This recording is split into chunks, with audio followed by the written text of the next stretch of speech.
What if I told you that the people who hurt you the most are actually your greatest spiritual teachers? It sounds absurd, but 2,000 years ago, Marcus Aurelius, the philosopher-emperor of Rome, already knew this truth. While ruling the greatest empire in the world, he was betrayed by friends, attacked by enemies, and even disappointed by his own family. But instead of letting himself be consumed by anger or resentment, he developed 3 fundamental principles that kept him in absolute peace, even when surrounded by toxic people. And here's the most impressive part. These same principles can completely transform how you deal with those who hurt you today, creating a mental armor that no one can penetrate. Subscribe to the channel, leave your like and comment from which part of the world you're watching, relax and get comfortable. Let's begin. Have you ever wondered why some people seem to stay calm and steady, even when life knocks them down or when someone genuinely hurts them? It's almost like nothing can shake them out of their peace. The secret, in many cases, traces back to the way they understand adversity and harm, especially through the teachings of Stoicism. This ancient school of thought is all about shifting how we look at the world and what happens to us, especially the rough patches when we meet people who hurt us or when challenges come rolling in uninvited. Diving deeper into the Stoic view on adversity and harm, you start to realize they had a surprisingly practical and almost relieving take on problems and pain. They did not look at suffering as something odd or as a rare interruption to an otherwise perfect existence. Instead, to the Stoics, suffering, setbacks, and the unkindness of others were normal, expected features of the human experience. If you crack open the writings of Marcus Aurelius, famous for his meditations, or listen to the words of Epictetus, you see right away that they didn't sugarcoat life. Marcus, who happened to rule a massive empire, wrote to himself that misfortune, obstacles, even people who mean you harm are going to show up regularly, sometimes even every single day. This frank acceptance is at the core of the Stoic view. They were not trying to deny that pain or harm exists. They saw it from the get-go as built into the package deal of being alive. When something goes wrong, or someone does something harsh toward you, the Stoics would say, "This is not abnormal. This is just life doing what life does." For a lot of people, it can be a totally new mindset to accept that adversity is not some mistake in the universe, but a normal part of everyone's journey. The Stoics went a step further, seeing these moments not just as normal, but actually as useful. When someone wrongs you or things don't go your way, it's often reflex to immediately react with anger, self-pity, or frustration. The default assumption is that life should be smooth, and so when there's a bump, it feels unfair. Stoicism flips that. Instead of avoiding or resenting adversity, they invite us to use those exact moments as prime opportunities to show our strength, our patience, our tolerance, and all the virtues we hope are actually ours. A hard moment is, in their thinking, a real-life test, almost like life asking, "Are you just talking about being a good person, or can you prove it right now?" It's easy to be calm and peaceful when everyone is kind to you and when there are no real problems. It is when someone steps on your toes, when you feel betrayed, or when a hurdle lands at your feet that you actually get a shot at growing. Marcus Aurelius used to call difficult people spiritual teachers. That line might sound a little strange, but think of it for a moment. Anyone can act patient or generous when nothing's at stake. It's when you're provoked or wounded that you find out how patient or generous you truly are. When someone hurts you or sets you back, the Stoics invite you to pause and see the situation as a unique training ground. The pain or the hurt turns into a challenge, as if life is giving you a practical opportunity to practice forgiveness, self-control, or resilience. One of the most important Stoic insights is that it is in the very messiness of life, when people are rude, when plans fail, when we feel unhappy or even insulted, that we actually get the raw material to build character. Knowing this in advance can seriously change how events land in your mind and heart. Instead of immediately seeing harm or disappointment as forces that rob you of happiness, you can shift to seeing them as workshops where your inner peace and virtue are tested and, over time, strengthened. The result? The actions and words of others might still sting, but they don't have to steal your fundamental sense of calm. The Stoics were, above all, incredibly practical about emotions. They recognized that feeling hurt, disappointed, or angry is totally normal. These emotions pop up on their own. Stoicism isn't about denying that you are upset when someone mistreats you. Instead, it's about what you do next. Do you let those feelings take the wheel? Or can you recognize them, step back, and choose how to act? The Stoic way asks you to pause and reflect before responding. This gap between receiving harm and responding to it is the sweet spot where peace is protected and even made stronger. It is this mindful pause that turns adversity into a stepping stone for your own wisdom. There is a real freedom that comes from accepting harm and setbacks as part of the deal. Much of our suffering multiplies when we fight reality, expecting that things should always go smoothly. The Stoic, on the other hand, walks into every day and every meeting expecting realistically that some people will be impatient, rude, dishonest, or unreliable. This isn't a negative outlook, but a way of prepping our mind, so we're not shocked when things don't go as planned.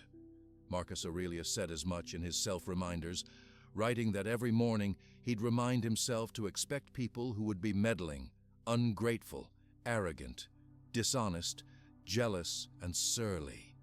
That way, when he ran into these folks, he could stay grounded and not waste time being indignant that the world isn't what it should be.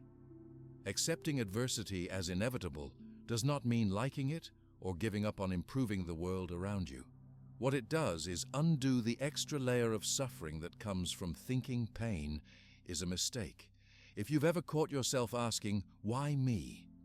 after someone let you down or acted cruelly, that extra sting comes from surprise or the sense that this shouldn't happen.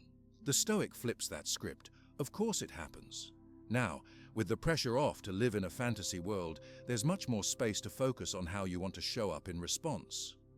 Another powerful element in the Stoic view is that you almost never have the full story when someone hurts you or life throws you curveballs. Marcus Aurelius would often reflect that the person who acts unjustly does so out of ignorance. They are mistaken about what's good or about what matters. That doesn't excuse them, but it does mean you can see their actions as things to meet with wisdom rather than with rage. By seeing someone's hurtful actions as coming from their own confusion or pain, you create a sliver of distance between the event and your own inner peace. The focus for the Stoic is always on what is in your hands. You can't control whether people hurt you, but you can always control whether you let that pain build up in your soul. This self-mastery comes from deciding, moment by moment, what sort of person you want to be, even under stress or hurt. Ancient Stoics would practice visualizing adversity ahead of time, a kind of mental rehearsal where you imagine the bad things that could happen so that you're less shocked if and when they do. It sounds odd, but actually prepares the mind, like an athlete practicing different plays. This makes you more resilient, less reactive, and steadier in your peace. Perhaps the most striking part of the Stoic take on harm is that there's even a kind of opportunity in being wronged. For most, when treated poorly, the urge is to lash out or close off, to mirror back the attack.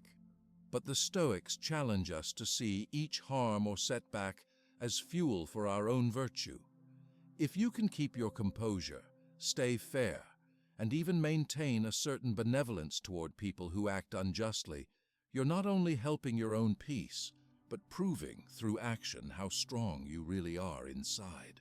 In practical modern language, this means that if a co-worker unfairly criticizes you, yes, it will hurt or annoy you at first, but you can step back mentally and view it through the Stoic lens. Here is a chance to practice patience, to choose clarity over anger, to use criticism, fair or unfair, as a learning moment. Not every hurtful comment or bad behavior needs to be answered with equal force. You can stay true to yourself, respond with dignity, and even over time become grateful for adversity as the gym where your patience and wisdom get stronger. It's important to remember also that the Stoic approach isn't about suppressing emotion. It's not a robotic method of pretending that everything is okay when it clearly stings. Instead, it's about being honest about how you feel, acknowledging the pain, and then making a deliberate choice in what you do next.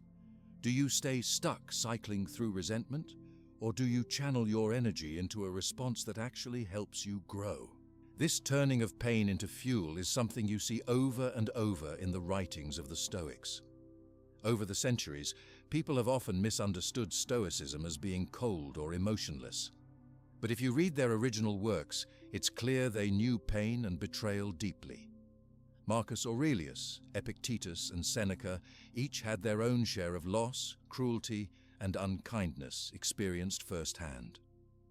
What sets their advice apart is that they tried again and again to see every bit of harm or adversity as a way to practice being the kind of person they admired, not just in theory, but in daily life. Even when the harm stings and you need time to process what happened, the Stoic way is to see these experiences as part of your life's training. The focus is always on what you do next, rather than what happened to you. This keeps your power in your own hands, instead of tying your peace of mind to the unpredictable actions of others. You might be thinking, this all sounds nice when written in old books, but does it really work in messy, everyday life? The answer from the Stoics would be that it isn't easy, but it will work as much as you are willing to work at it. Over and over, their writings urge us to treat adversity and harm as occasions for growth, for proving to ourselves that we can be the steady person we hope to be, even when it's hard. You don't become resilient or peaceful by reading about it or wishing for it. You become peaceful by meeting life's challenges, including the unkindness of others, with curiosity, with self-command, and with a bit of practical wisdom. When bad things happen or hurtful people do what they do, the first step is to catch yourself, take a breath, and remember, this is normal. This is part of the human story. From that base of acceptance, you get to choose your response. And bit by bit, you start to notice that even the worst moments can't take away your deepest sense of calm unless you hand it over.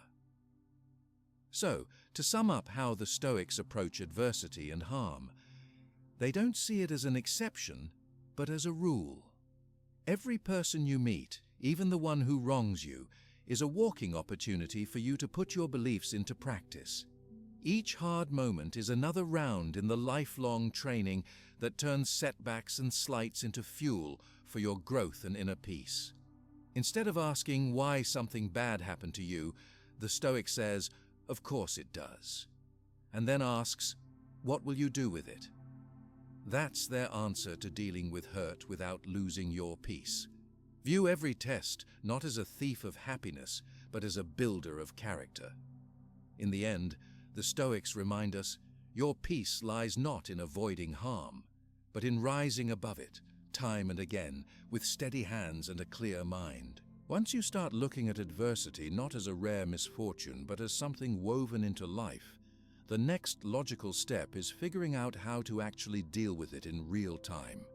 It is easy enough to remind yourself that trouble and hurt are universal, but when the moment comes and someone acts in a way that hurts you, most people still get swept up in anger, disappointment, or even a sense of helplessness. That's where one of the main ideas in Stoicism steps in and really makes a difference. Understanding what is within your control and what is not. A lot of how you experience pain or peace has to do with where you place your mental focus. According to the core of Stoic practice, mixing up what you can change with what you cannot is one of the quickest ways to lose your peace and become frustrated with everything and everyone around you. Most people go about their daily lives assuming they have all sorts of control over other people, situations, or even over how they are treated. It is a pretty common mistake. When someone snaps at you or blames you unfairly, what do? The odds are you first feel a wave of emotion and then some version of needing to fix, persuade, correct, or defend. You wish you could just make people behave differently, or you agonize for hours over what you should have said or done to avoid their reaction. That entire dance is built on a misunderstanding of how much power you truly have, or don't have, over the actions and words of other human beings. The Stoics were very clear about this. A person's opinion, their mood, their choices, even their values, those are all things outside your direct control. The only place you have real influence is over your own thoughts, your own actions, your own choices about how to respond. When Epictetus, one of the best-known Stoic teachers, was reflecting on what rattles most people, he often wrote that the cause of distress isn't the event or the person's actions, but your reaction to it and your attempt to control something that was never in your power to change. If you can actually accept that the behavior of others is fully their choice, not yours, it is a total game changer. Translating this into a normal day can be trickier than it sounds. Imagine a loved one snaps at you in the morning. Instinctively, you may want to try to change how they feel, correct them, or prove to them you do not deserve their anger. You might spend the rest of the day replaying the argument, thinking about what you should have said, all while feeling uneasy or upset. But none of that changes their original mood or words. What changes instead is your own peace of mind. All those hours wrapped up in trying to fix their attitude end up costing you your temper and your focus. The only thing really within your reach in that entire scenario is how you respond, whether you stew in anger, seek to retaliate, or calmly express your own feelings and move on. The Stoics encourage starting each day with a clear sense of this boundary. They even suggested you pause regularly to ask yourself, is this something in my control or not? It sounds almost too simple, but it is surprising how much time and energy you can save by not trying to micromanage the uncontrollable parts of life. At first, this feels like giving up, but it is the opposite. By letting go of things that aren't yours to govern, you get to use all your energy on your own choices, your own mindset, and your own reactions. This isn't about being indifferent to the world or pretending you don't care about other people. You will still care deeply about your friends, family, and co-workers, and you will still be affected when people let you down or behave badly. But you draw a line between what is your responsibility and what isn't. The reaction of the people around you is their own project. How you handle what happens next is all yours. If someone betrays your trust, you don't have the power to force them to apologize or evolve overnight. What sits within you is the choice of whether to carry the anger, let it eat at you, or to learn something from the incident and decide how you want to move forward. That's the difference between pointless suffering and real freedom. In real life, you might face a tough boss who refuses to see your effort, or a rude stranger on the street, or a friend who has started to drift away and ignores your messages. In every case, the urge might be to get them to see things your way, to make them change, or to dig for reasons behind their behavior. Sometimes there are conversations worth having, or boundaries that need to be set, but trying to control the internal processes or personalities of others is a fruitless job. What works better is stepping back and focusing on what you can do, what actions are under your authority, and how you want to position yourself moving forward. If you do not draw this distinction, it is incredibly easy to fall into resentment, feeling like a victim of circumstance, or obsessing about all the ways you were mistreated. That only makes hurt bigger and longer lasting in your own mind. If you can accept you cannot rewrite the past or reprogram people, you start to notice how much more stable your mood becomes. The Stoic approach does not promise to remove pain or disappointment, but it does offer a clear roadmap to suffering less and reclaiming your ability to shape your own experience, even when life feels out of hand. People often worry that this mindset will turn them into doormats or make them seem cold and passive. But the Stoic stance actually makes you more effective and resilient. When you stop wasting emotional energy on what others do or don't do, you are left with more space to focus on your own habits, your own self-respect, and your own values. The next time someone treats you poorly, it doesn't mean you are stuck accepting everything without a word. It means you focus on what you can express calmly, or, if needed, what boundaries you can set to protect your peace. It is not about letting things slide, but about knowing where to put your effort instead of getting stuck trying to force what will never fully be in your hands. If you take a closer look, you'll see people get into trouble the minute they blur this line between controllable and uncontrollable.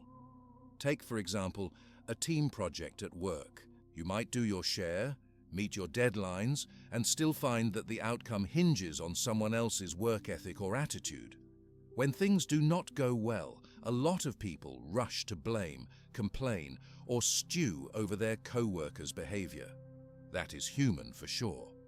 But the more you try to control another person's drive or personality, the more powerless you end up feeling. The Stoic response would be to acknowledge your effort, accept what is out of your hands, and decide thoughtfully how to participate next time. It is not about pretending it didn't happen or tolerating bad behavior forever. It is about spending your energy where it can actually make a difference. This lesson spills into all sorts of relationships, romantic, family, friendships. You cannot make someone love you, respect you, or understand you against their will. You can invite, you can explain, you can even ask. But ultimately, their feelings, reactions, and decisions come from them, not from you. Again and again, people feel miserable trying to extract a certain reaction or ensure a certain outcome in their relationships. What actually brings relief, and often better relationships in the end, is pulling your focus back to how you show up, how you communicate, and the choices that are yours, no matter what anyone else decides. A person's peace often gets tested in the digital age too. Maybe someone ignores your message, leaves you on read, or even chooses to end a conversation harshly. It's easy to spiral, wondering what you did wrong or how you could get them to act differently. Instead of falling into those loops, the Stoic advice applies just as much now. Can you actually control their response? No, not really. But you can control your own approach, your attitude about it, whether you carry on with your day or let it get under your skin. It always circles back to protecting your own peace of mind rather than chasing someone else's validation. One useful habit, if you want to practice what the Stoics suggested, is to build a regular checkpoint into your daily routine. When you catch yourself wrestling with a problem or feeling hurt by someone else, pause and ask, which part of this is up to me?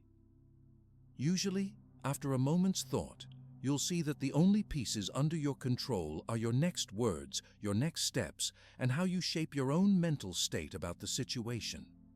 Even when your emotions are strong or overwhelming, you still are in charge of what story you tell yourself and whether you feed those feelings or choose to pause, breathe, and regroup. People sometimes wonder if this approach means giving up on change altogether or letting people off the hook too easily. That's not what the Stoics were saying. If you have feedback to offer or a boundary to set, those are your actions. That's your sphere. But if you only find peace when others agree with you or behave perfectly, you're going to be unhappy a lot of the time. By all means, have the hard conversations, share your needs, ask for what you want. But remember, the other side's response is always theirs to give or not give. Letting go of that urge to push or force a certain result is often what protects your sanity and leaves you free to handle your next choice with a clear mind. Let's say you are struggling with a long-standing conflict, maybe a family member who always finds a way to criticize you. You might hope that by explaining yourself better or changing how you act, you can finally win their approval or avoid their cruel comments. Chances are, after multiple attempts, you realize it only works up to a point. The power to change their personality or worldview never really belonged to you. Realizing this can feel frustrating, even a bit helpless at first. But over time, it becomes a relief. You can stop measuring your worth by their response, stop running yourself into the ground trying to please them, and start focusing on living your life according to your own standards and values. Often, people who are just getting into Stoic ideas imagine that letting go of control means you roll over and let people walk all over you, and that is simply not what the Stoics believed. They were practical, but not passive. They believed in standing up for yourself, in acting with courage and honesty, but always based on what you could actually achieve, your own actions and words, rather than swinging at windmills or obsessing about others' reactions. This saves a lot of wasted energy and also keeps you from being stuck in cycles of blame or regret later on. When you really take this approach seriously, people around you may even notice a change. You do not get as rattled when others mess up or lash out. You seem to move on faster. You listen more, talk more calmly, and make decisions with a steadier hand. The benefit isn't just about less suffering. It's also about becoming more effective at solving problems, standing your ground, and keeping real relationships instead of only keeping the peace on the surface. It is worth noting that this attitude takes practice. It is not something you master in a day or even a month. Years could pass where you are still tempted to throw your energy at things outside your sphere, especially when the stakes are personal or high.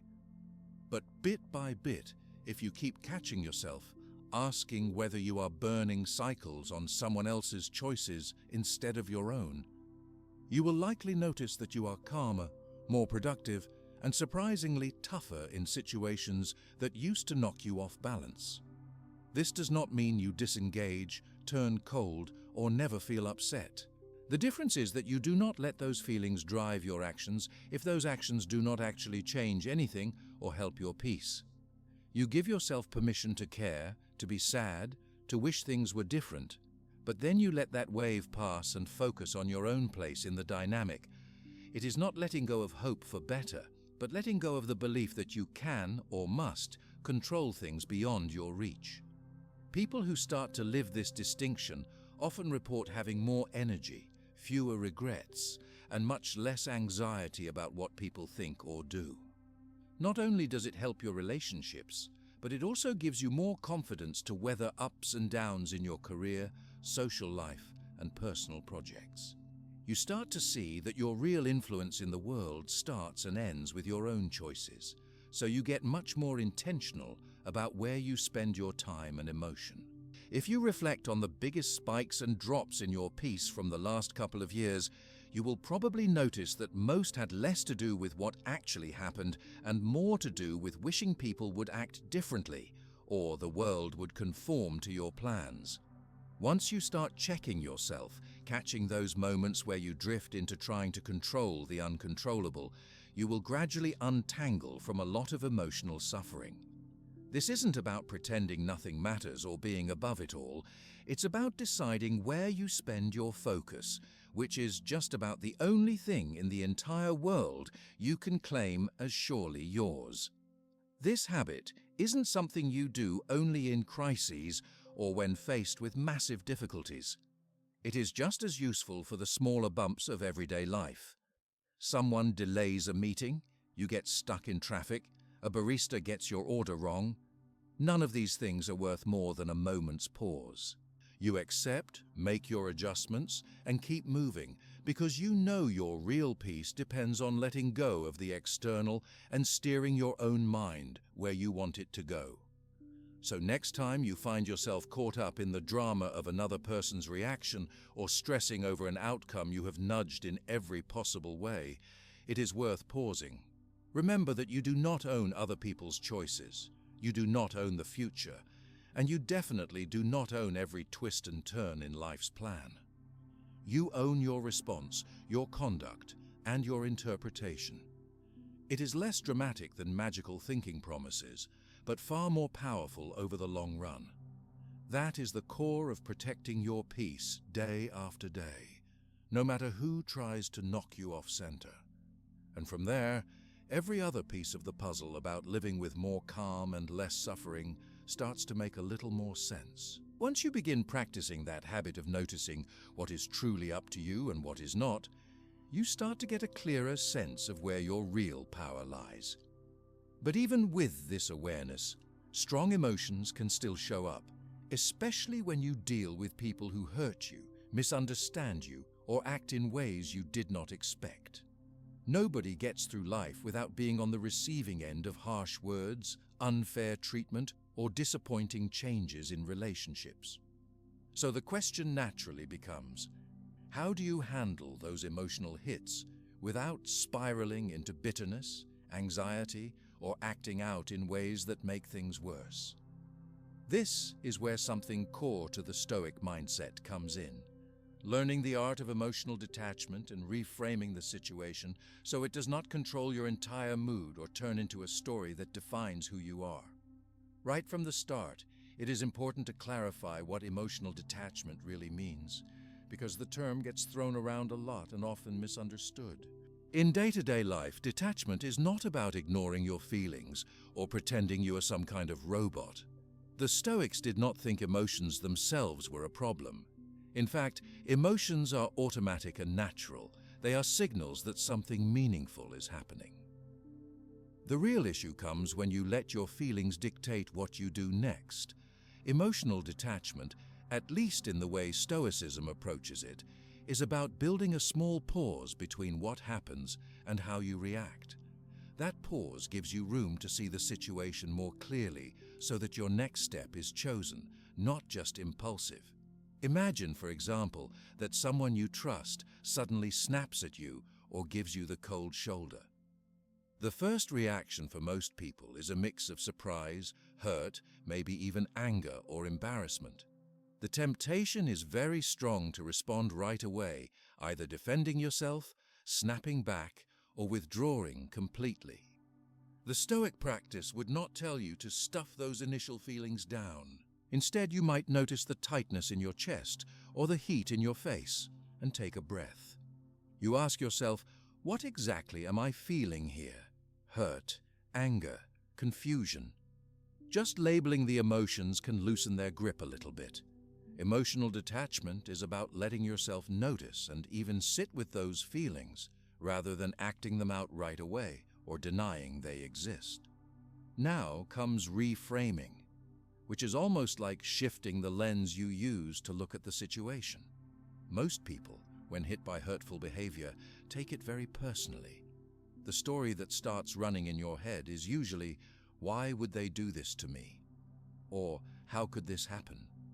This mindset makes the pain all about you and can keep you in a loop of dwelling on the event. But reframing is about stepping back and asking yourself some clarifying questions.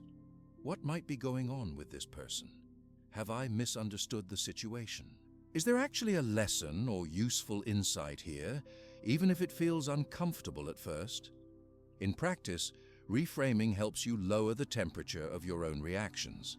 Let's say your colleague points out your mistakes in front of the whole team, and you feel stung for the rest of the day. Instead of ruminating about how unfair or embarrassing it was, the Stoic move would be to step back and ask if there is something to learn from this. Maybe they were having a bad day and took it out on you. Maybe their tone was harsh, but the feedback is actually useful. Or maybe it was just someone else's weakness playing out in a way that landed on you by accident. By considering these options, you change the narrative in your mind from, I was attacked and have to defend myself, to, this is an event. What can I take from it and how do I want to move forward? This practice of reframing does not stop at the level of work or acquaintances. It is perhaps even more important in your closest relationships, where the risk of taking things to heart is highest. If your partner forgets to return a call or a friend cancels plans at the last second, the default story in your head might be, they do not care about me, or I am being pushed away. If you pause and detach for a moment, you make room for curiosity. Is there something happening on their end that has nothing to do with me? Am I filling in gaps with my own anxiety? More often than not, a new perspective appears that is more balanced and less painful than your very first reaction. A major part of being able to detach and reframe comes down to practice. The first few times you try it, your emotions will still want to take over the driver's seat. You might even feel silly, trying to take a breath or question your own thoughts when all you want to do is react.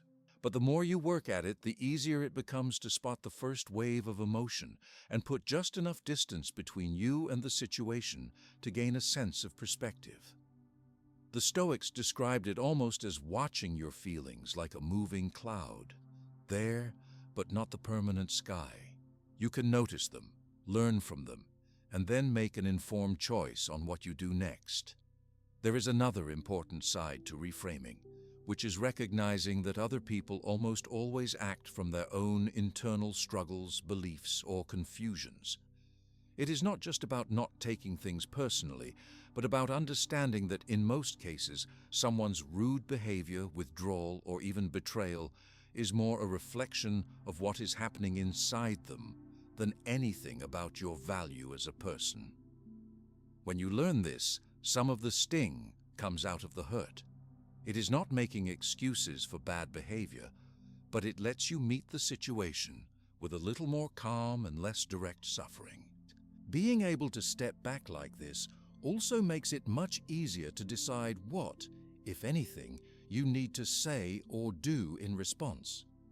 If you are too close to your own strong feelings, any action you take is usually reactive and may escalate things or make them murkier. With a degree of detachment, you become able to communicate what you need or feel without being overwhelmed by outrage or a sense of injustice. This skill can really change the outcomes in difficult conversations. Imagine being able to say, "I was hurt by your words this morning," instead of saying, "You always treat me terribly." One approach invites actual communication. The other, driven by unchecked emotion, often ends up closing doors or making things worse. Over time, practicing emotional detachment and reframing can completely shift the level of drama in your daily life. That does not mean you will never feel hurt or never face difficult people again, but you become much less likely to get caught in negative spirals, revenge fantasies, or cycles of brooding. Instead, you start seeing people's behavior as information, which you get to sort and decide what to do with, instead of taking it as a verdict about you as a person. This changes your own sense of power in any relationship or social situation. You might be wondering, does detachment mean you never care, or that you won't react naturally anymore? Not at all. It simply means making space for a wiser reaction. For example, you might still feel regret or sadness after a fight with a loved one or a harsh review at work. But now you can ask yourself, is there something useful here? Is this a chance to respond differently or learn something new? Sometimes the answer is yes, and sometimes the answer is simply to let it go and not add unnecessary drama to your own experience. Either way, you are moving away from simply being controlled by every wave of feeling. Applying this day after day will teach you that emotional detachment and reframing are not about avoiding responsibility or never holding people to account. They are ways to break the link between someone else's behavior and your immediate mental suffering. When you have a rough interaction, you first ask what you are feeling. Notice it. Then step back to rethink the situation before deciding what comes next. Instead of instantly reacting, you get to choose. That sense of choice is a huge part of long-term emotional health and peace of mind. One practical thing you can try is to keep a brief mental or written log after difficult situations. After a tough exchange, jot down what happened, what your gut reaction was, and then spend a few minutes asking yourself, how else could I look at this? Or, What am I assuming about their intent? Even just the act of writing it down begins to disrupt the old pattern of simply letting hurt or anger spin. You don't need to spend hours analyzing every feeling, but this regular habit can help you see patterns in yourself and in others. The truth is, most people just want to defend themselves or run away fast the moment they feel hurt or criticized. This is very human, but rarely does it get you where you want to be or heal the situation. By becoming a little bit more curious about your own emotions and the possible backstory of others, you create room for more creative and positive options. Sometimes you choose to address the issue directly. Sometimes you wait. Sometimes you just accept it and move on. What changes is that you stop being pushed around by whatever emotion hits you first. You may start to find that the same people or situations that triggered you in the past now leave you less rattled. It is not because you are numb or disinterested, but because you have practiced looking for the lesson, asking about the context, and remembering that not everything is about you personally. Even if someone really does mean harm, keeping a bit of distance lets you respond from strength instead of from emotional chaos. This not only protects your own well-being, but often leads to better outcomes in work, friendship, and family life. In situations where people are repeatedly disrespectful or toxic, this perspective also gives you the clarity to make decisions without the fog of anger or the urge to get even. With detachment and reframing, you are better equipped to notice patterns. You see more clearly that the issue lies with their way of dealing with things, not some flaw in you. From there, you can set healthier limits or walk away if that is what is best, doing so from a place of confidence rather than from woundedness. Reframing also isn't about denying reality or pretending things are not hurtful. Pretending nothing bothers you is not strength. What truly makes you stronger is being honest, seeing things as they are, and then choosing your own story for what happens next. For example, after someone lets you down, you might choose to see it as a sign of where they are in their life, rather than a signal that you somehow failed or are not good enough. You keep your dignity and let others carry responsibility for their choices. Another benefit to practicing this way is that your reputation with others can actually improve. When people see that you do not burst out, sulk, or gossip after every conflict, they tend to respect you more and trust you with deeper or more complex issues. People become less afraid to bring things to your attention because they know you won't overreact. In workplaces or families, this can make you the go-to person for solving problems or keeping the peace, simply because you respond rather than react to friction. Of course, none of this is an instant solution. You will get it wrong sometimes. You might react too fast or take something too personally and realize it only after the fact. But the more you notice this, the faster you catch yourself. And with time, you build up what some might call emotional muscle memory. Instead of sliding into brooding or lashing out, you become the kind of person who knows how to pause, breathe, and reshape your narrative when something difficult happens. Emotional detachment and reframing are also very grounding in times of big life changes or when you are dealing with uncertainties that you simply cannot fix overnight. Instead of clinging to the hope that things will always go your way or that people will always see things as you do, you get more comfortable with discomfort and unpredictability. This lowers overall stress, and you become more able to deal with whatever comes instead of always dreading or avoiding it. Over time, you see the pattern. Less drama, more insight, and a much more stable sense of self, no matter what others throw your way. Your relationships get a bit more honest. Your daily mood is not so chaotic, and you become that rare person who can handle tough moments with your head clear and your dignity intact. This kind of resilience comes not from shutting out the world or crossing your arms against emotion, but from knowing how to watch your inner reactions and choose your next move with intention instead of letting every upset hijack your whole day or week. as each day brings its own mix of easy moments and tough ones, remembering to step back, notice your emotions, and reframe the story lets you keep your calm and your good judgment close by, regardless of who tries to shake your peace. People will come and go, moods will rise and fall, but your power to step back, see clearly, and decide thoughtfully, that is yours. And it's the core of living calmly and wisely, whatever comes your way.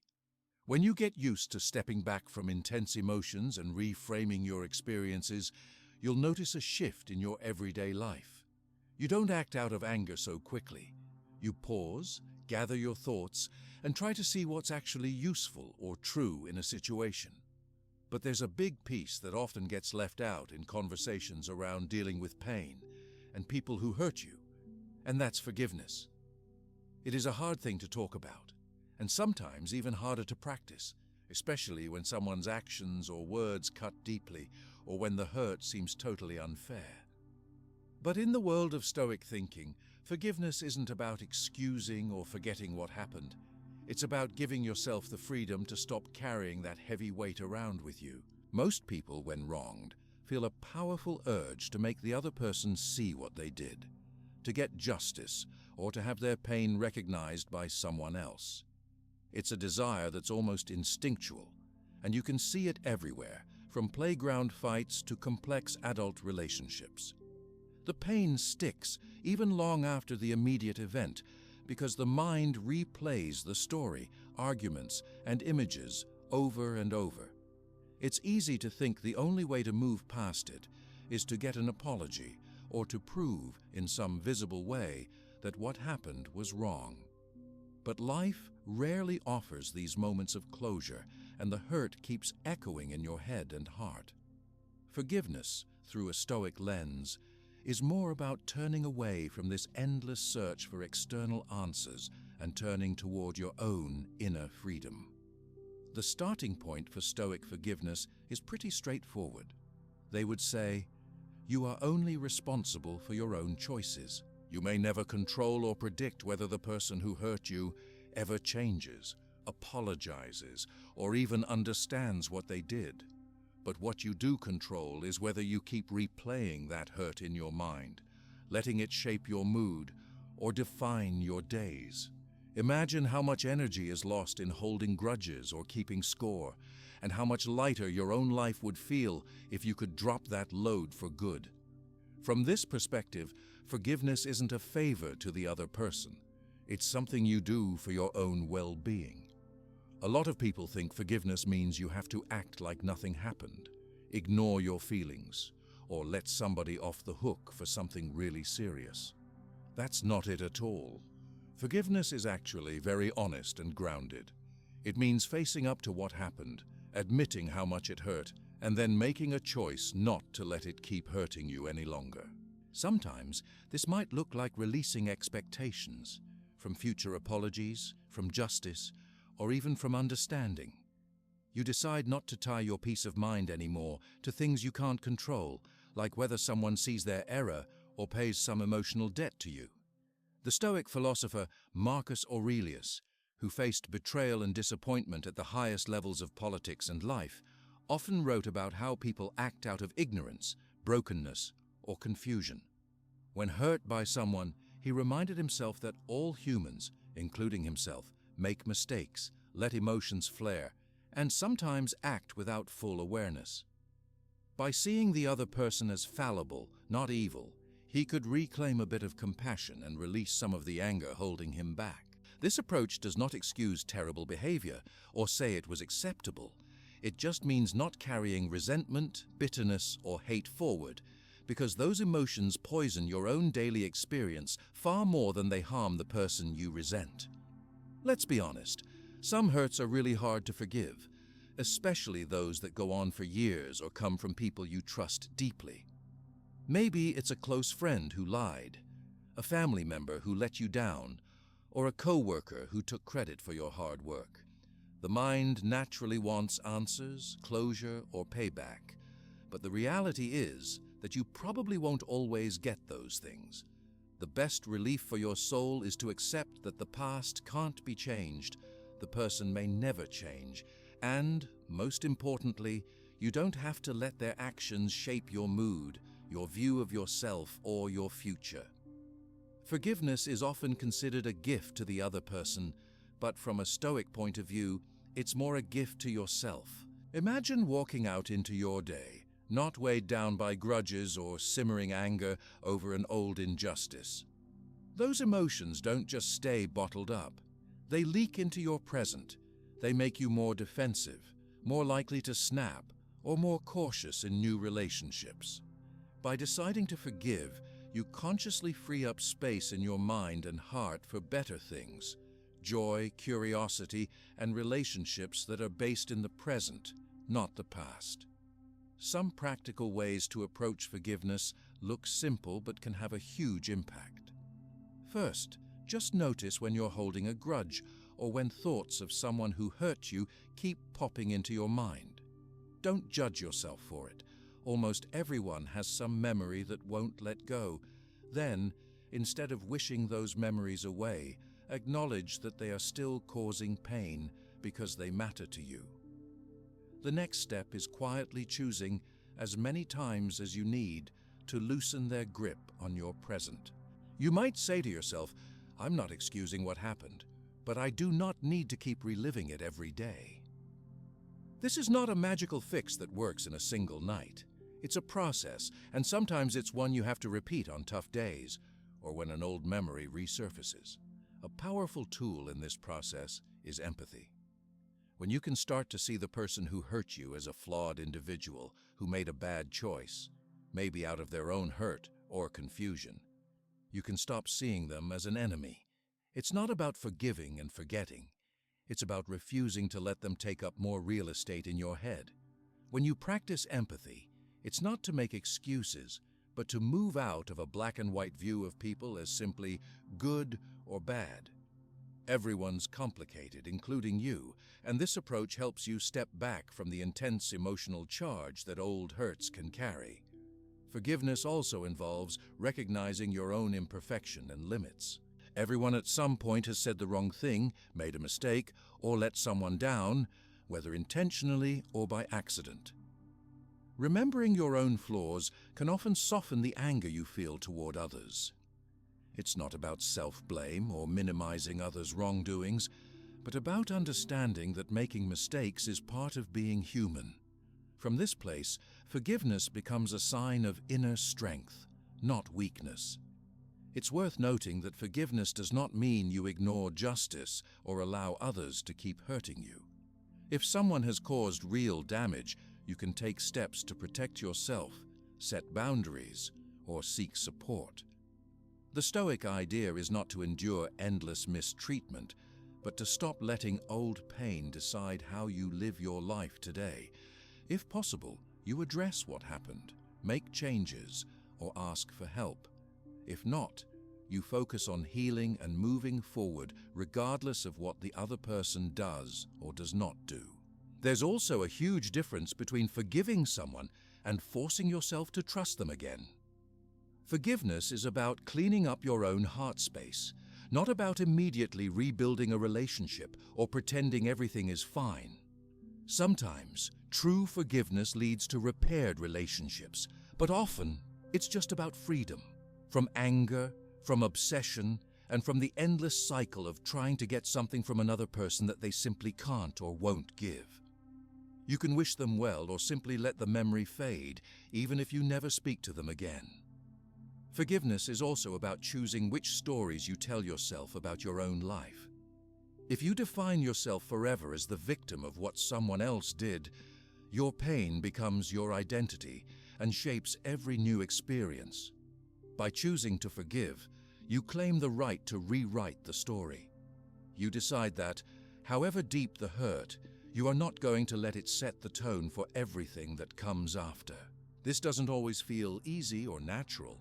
Sometimes it feels like a leap into the unknown, away from old habits of self-protection. But as you practice, you'll notice that everyday experiences feel lighter, less loaded with the past. It's natural to want others to acknowledge your pain and apologize. When that happens, it can be healing. But Stoic forgiveness is less about waiting for that perfect apology, and more about you recognizing your own ability to choose peace now, rather than pushing for resolution that might never come. Some people find symbolic acts help, writing a letter you never send or speaking words out loud to release the weight. Others may practice gratitude for the lessons learned, or focus on the growth that came from surviving something hard. A surprising discovery that comes from practicing forgiveness is how much mental energy gets freed up for better pursuits. When your head isn't filled with old grudges, you notice more. You engage more fully with people who care about you now, and you spend less time in loops of old pain. Sometimes you even find that the lesson from being hurt opens you up to more empathy, making you a safer person for others who are struggling. The space once occupied by resentment can be filled with things that really enrich your life. Take, for example, those situations that bring up a fresh wave of anger or sadness just by remembering them. Over time, if you practice forgiveness, you might notice those waves get smaller or come less frequently. You won't forget what happened, but the raw intensity lessens. Often, the final step is realizing that you do not even wish the person ill anymore. You're simply uninterested in holding on to the old pain. It's a subtle but powerful change. Your mood and choices become less reactive and more rooted in your present values. Forgiveness, in Stoic practice, is not just for big betrayals or dramatic hurts. It's valuable for small annoyances and misunderstandings too. If you can practice letting go of annoyances each day, whether someone cuts you off in traffic or says something short-tempered at the grocery store, it becomes a kind of habit, one that prepares you for those tougher moments later. Each small act of forgiveness is a rehearsal for staying calm and grounded when bigger storms arrive. It also protects your health. Medical research over the years has shown that chronic anger, holding grudges, and nursing old wounds can lead to stress-related illnesses, loss of sleep, even problems with focus or memory. It's not an exaggeration to say that learning to forgive, moment by moment, can actually improve your sense of well-being in almost every area of life. The less baggage you carry, the more freely you move through the world, and the more available you are for the good things happening right now. Practicing forgiveness can also shift your relationships in unexpected ways. You might find that people respond differently when you stop bringing up the past, or when you simply refuse to keep arguing about things that can't be changed. Even if nothing changes between you and the person who hurt you, your own ability to relate to new people improves.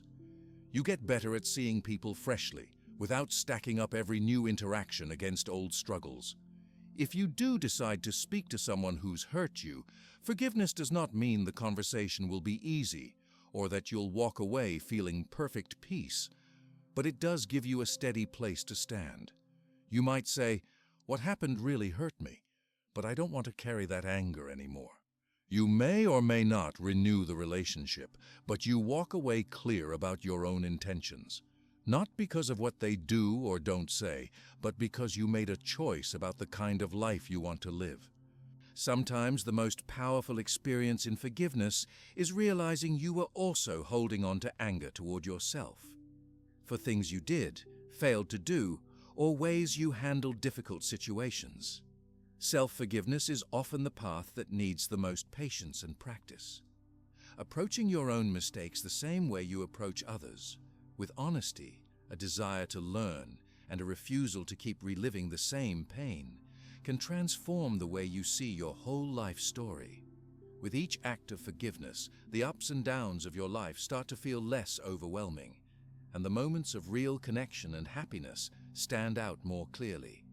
It's not a matter of ignoring evil or wrongdoing, but of refusing to let others' mistakes dominate your own mind.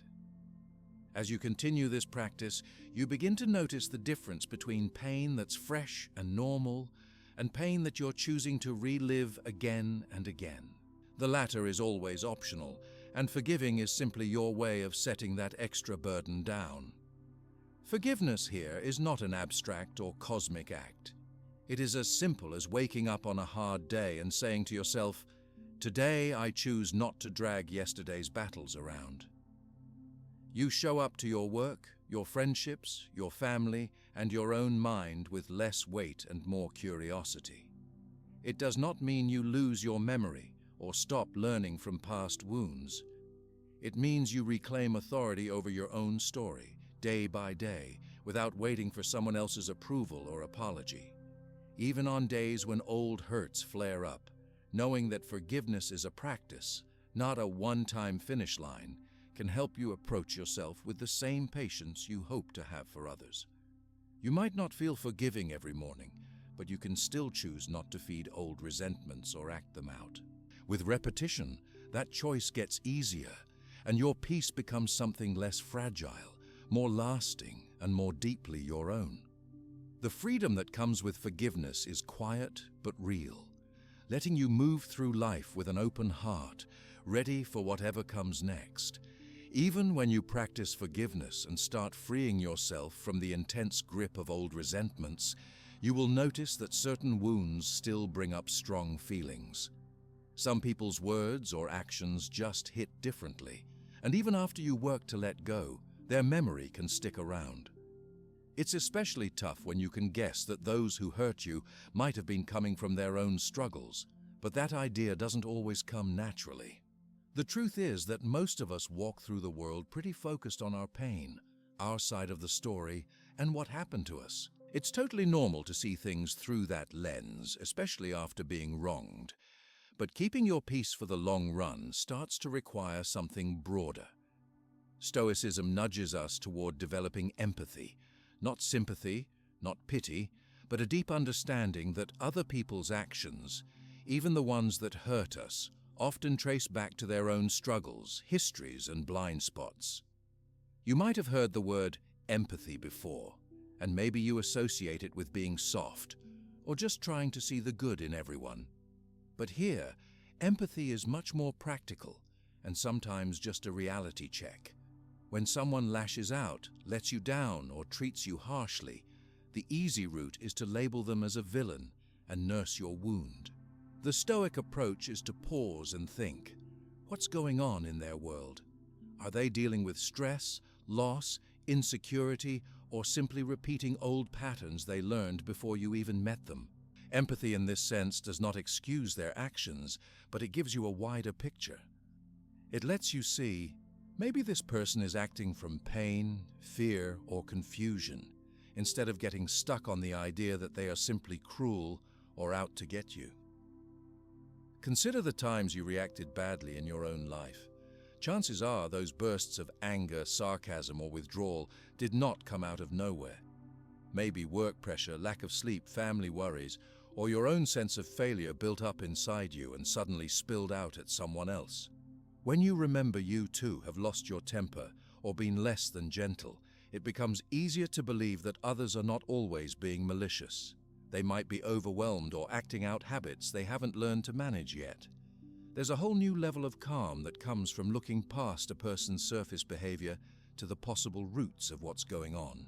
For example, someone cuts you off in traffic and you feel a rush of heat, anger, maybe even the urge to retaliate.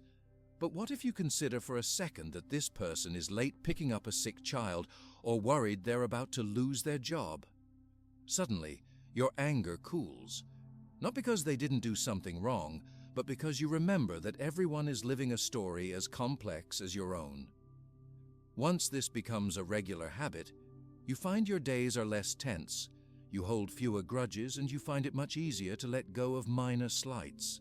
Empathy also helps when dealing with more serious situations, betrayals, gossip, lies, or repeated disappointments by the same person.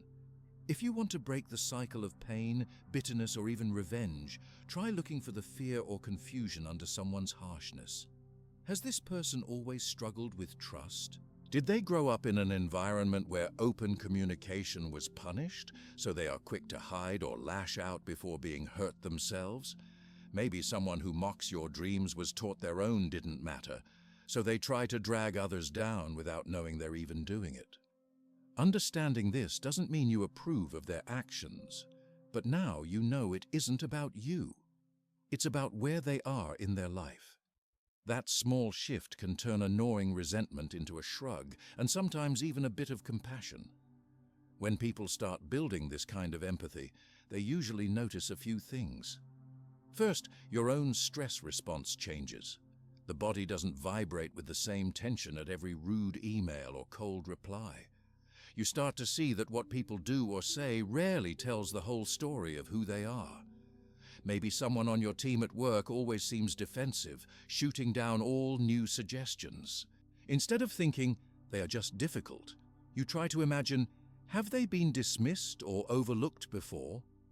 Are they worried they will lose their job if things go wrong? Empathy lets you respond differently, less as a competitor and more as a fellow human who could use some patience, clarity, or at least space. This does not mean you ignore bad behavior or always make excuses for others. In fact, sometimes empathy leads to clearer, firmer boundaries because you can calmly see what's happening instead of reacting in the heat of the moment. You can still call out disrespect, end unhealthy relationships, or protect yourself where needed. But when your mindset is guided by empathy, you make those choices from clarity instead of from the pain of taking everything personally. You say, I see this is probably about their old wounds or fears, but it's not my job to fix them, and I still deserve to be treated well. With empathy comes a certain humility about your own place in the world. In old Stoic writings, there is an understanding that everyone shares faults and struggles. The things you don't know about others are usually much more powerful than the things you do know. As the philosopher Epictetus said, if you understood everything about someone's background, you probably wouldn't be angry at them. This idea is echoed in daily Stoic practice. When someone offends you or acts unfairly, imagine what their day or life must look like to produce that kind of pain or confusion. This doesn't erase your boundaries or standards, but it lets you maintain calm instead of getting sucked into negative loops. If you want to try building empathy, get in the habit of asking yourself simple questions before reacting to hurtful behavior. What pressures might this person be under? What were they taught to believe about themselves or the world? Has something happened recently that would make people more irritable or scared? When you find answers, even if they are just guesses, the emotional tightness around the incident often loosens. You deal with the facts of the situation, but from a place of steadiness. This practice also changes the way you talk to others after being hurt. Instead of venting endlessly about how awful someone was, you might say, I wonder what made them act that way. This isn't just wishful thinking, it alters your own stress chemistry. When you get stuck in repeating tales of your own suffering without pausing to consider the other person, your brain and body stay on high alert, ready to fight or flee. But once you introduce curiosity and the possibility of other explanations, your mind moves into problem-solving mode and out of triggered defensiveness. On the relationship side, empathy has another unexpected effect. People often mirror what they receive. When you handle tense conversations or disappointments with genuine curiosity and a willingness to see the other side, sometimes even stubborn or cranky people soften. They may not say so, but feeling seen past their mistakes or cold shell can lead to less conflict. Over time, your interactions become less about who is right and more about what is real, what's truly happening beneath the surface for everyone involved. Parents, for example, notice this when raising children. Instead of focusing only on punishment when a kid misbehaves, asking, "What's behind this outburst?" might reveal hunger, tiredness, frustration, or confusion rather than just badness. The same is true with adults, even if their expressions of pain are more complex or hidden. Recognizing this doesn't turn your heart into a doormat or let damaging actions go unchecked, but it does bring a new kind of steadiness and wisdom to your responses. Some people worry that empathy will slow them down or make them vulnerable to manipulation. But what usually happens is the opposite. When you see more, you predict better, and you can step back before falling into old traps. You are less likely to personalize every slight, so people's moods and mistakes don't knock you off course as easily. You keep your own power to choose how much you engage, how long you dwell, and if or when you want to address an issue. Empathy expands your toolkit. It doesn't limit it. There's a practical side to empathy that gets overlooked. When you see others as struggling, you become more strategic. For example, confronting someone who is already defensive may not be wise in the moment. Waiting for a time when you sense they are open or calm increases the chance of an honest conversation. Empathy, then, is not just about being nice. It's about being smart in human relationships, avoiding unnecessary drama, and being ready for real dialogue when the moment is right. This attitude also makes you more aware of your own triggers. When someone's comment sticks in your mind and feels worse than it should, it's often a clue about your history or wounds. The same way you try to consider other people's backstory, you can ask yourself, why did that hit me so hard? Sometimes, understanding your own struggles makes it easier not to jump to conclusions about others. Instead of holding on to outrage or self-pity, you work on understanding, releasing, and if needed, repairing what's really going on. As the habit of empathy grows, your world starts to feel less hostile or dangerous. You notice that behind most people's actions, even the clumsy or hurtful ones, is a complicated mix of hopes, fears, needs, and limitations. You see yourself in others, their confusion, their failed experiments at connection, their efforts to protect themselves. It becomes harder to demonize or hate, which makes it easier to move on and protect your inner peace. If you find yourself getting stuck on the idea that someone who hurt you should know better, try remembering how many times you have failed to live up to your own standards. Reminding yourself that nobody is perfect, even after years of trying to improve, can lower your expectations of perfection in others. This makes it less likely you'll be crushed by disappointment and more likely to accept what's possible or realistic in human relationships. Some days empathy comes easier than others. When you are stressed, tired, or already upset, it's harder to see past someone else's bad behavior. You might still snap, sulk, or avoid. That's completely normal, and the goal isn't to be endlessly patient. The real value comes in noticing after the fact. That moment when you catch yourself judging harshly and are willing to consider another explanation. Each time you return to empathy, it gets a bit less automatic to take everything personally. One of the side effects of practicing empathy for people who hurt you is that you may start to help people around you without even noticing. Your attitude becomes less defensive or suspicious, so you show up for friends or co-workers in difficult times. You become someone others feel comfortable turning to, not because you solve every problem, but because you don't add fuel to their shame, and instead offer a calm perspective. That in itself can build a network of support, making your world safer and more helpful in the long run. It's also worth seeing how empathy fits with self-care and boundaries. When you realize someone is acting from their own wounds, you may feel less angry, but still decide that distance is best for your well-being. Empathy does not lock you into toxic relationships or keep you in situations that are bad for you. It just lets you make those decisions without extra bitterness, guilt, or fear. You leave space for people to change, but you do not stake your happiness on it. All this adds up to a calmer, more observant approach to the ups and downs of real life.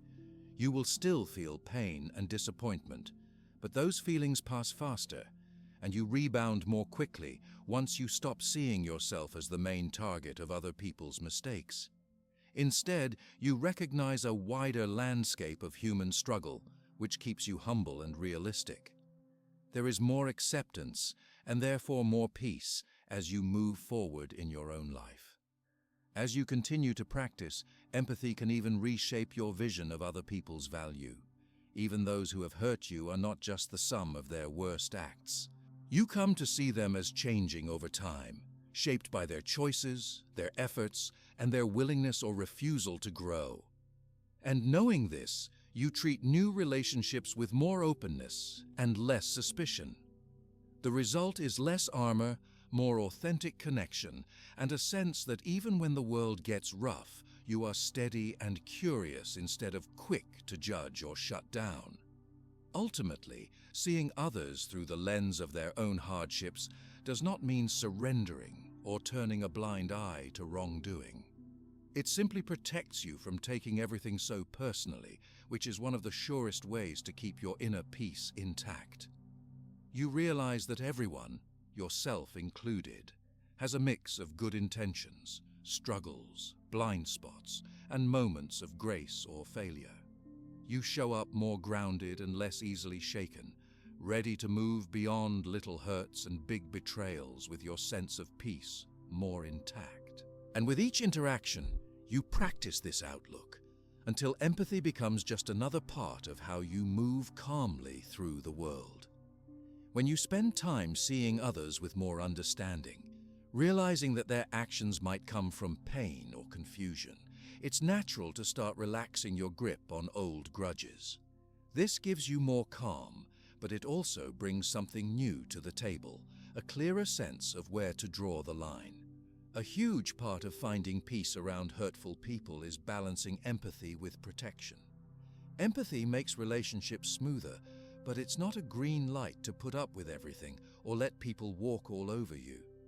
This is where the idea of boundaries becomes not just useful, but totally necessary, especially if you want to keep your peace for the long haul. Most people have heard the word boundary, but a lot of folks mix up what it actually means in everyday life. It's not about shutting others out, giving ultimatums, or building a wall.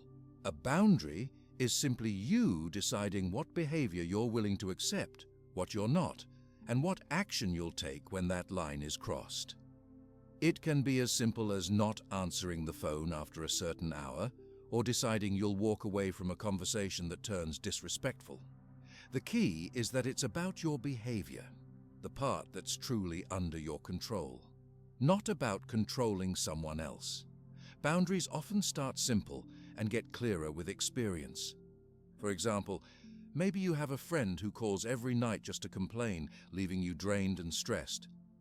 Setting a boundary here might mean telling them you can't take calls after dinner, or that you're happy to chat, but only if the conversation stays respectful. If they keep ignoring your requests, your boundary kicks in. Maybe you stop picking up or change how often you respond. That action is yours, and it's a way of reminding yourself that your peace matters just as much as anyone else's needs or habits. The challenge, especially for people who are open, empathetic, or naturally helpful, is guilt. Setting boundaries often stirs up second-guessing. You might wonder, am I being selfish? Am I abandoning this person? But if you look at it closely, healthy boundaries are actually a form of honesty and respect. By making your needs known, you're giving the relationship a chance to be balanced, not one-sided. This isn't about punishing someone for being difficult. It's about making everyday life more manageable for you. If people are used to you always being available or always taking the blame, the first time you set a limit, they might resist or push back. That's common, and it doesn't mean your boundary is wrong. It just means the relationship is adjusting to a new way of working. Sometimes people won't like it at first, especially if they've benefited from your lack of boundaries in the past. But if what you're asking for is fair, like respect, honesty, or some time alone, you're not doing anything unreasonable. With time, most people adjust, and often they start to respect you more because you respect yourself. Setting boundaries does take some courage. It might mean disappointing someone or dealing with short-term awkwardness, but the payoff is real. Less resentment, more freedom, and a steadier inner world. If your boundary makes someone angry, their feelings are theirs to work out. Your task isn't to control how they react, only to stay consistent with your own decision and not apologize for needing space, rest, or respect. Over time, the more you hold to your boundaries, the easier it gets to communicate what you need and the more naturally people respond. Most times, people think of boundaries as big, dramatic ultimatums, but actually, boundaries show up in lots of small, daily choices. It could be saying no to extra work you don't have time for. It could be leaving a gathering when you're tired, rather than outstaying your energy. Maybe it's choosing not to engage in gossip, or refusing to answer personal questions that make you uncomfortable. The beauty of boundaries is that you don't need to announce them with a megaphone. Sometimes you just reinforce them quietly through your choices. A great way to start building boundaries is to pay close attention to moments when you feel angry, drained, or uncomfortable after dealing with someone. These moments are great clues, almost like little signals from your body that a line has been crossed. Pause for a minute, ask what made the interaction so tough, and consider what you could change about your next encounter. Sometimes it's as simple as taking longer to respond to messages or choosing in advance what topics you're willing to discuss.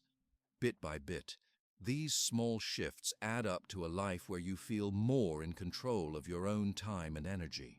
Boundaries aren't just for physical space or time, they also apply to emotional topics. For example, if someone in your life always brings up your past mistakes or criticizes your decisions, it's wise to let them know you don't want to revisit those topics. If they keep going, you can remind them gently or excuse yourself from the conversation. Sometimes you'll need to state your boundaries directly. At other times, your actions alone, like changing the subject or leaving, send a clear message. The trick with boundaries is to stay calm and confident. If you raise your voice or get emotional, it's easy for others to react to your tone instead of hearing your message. With practice, you can state boundaries as simply as facts, not as attacks. I can't talk now, but let's catch up tomorrow. Or, I don't share those details. If someone gets upset, remember, you're not obligated to comfort them for being disappointed by your decision. Another thing people worry about is losing relationships by setting boundaries. Sometimes that does happen, especially with people who are unwilling to treat you with respect or accept change. While that's hard, it also clears space for healthier connections, relationships where mutual support and care exist. What you lose in forced or draining ties, you almost always gain back in better mental health and deeper bonds with people who understand and honor your boundaries. Boundaries are also essential in family relationships, which sometimes carry the most complicated emotions and histories. For example, you might need to let parents know that your home is your quiet space and you prefer a heads up before visits. Or you decide not to discuss personal finances, politics, or other sensitive topics after being burned in the past. These conversations are rarely easy, but they open the way for more honest interactions and less simmering resentment.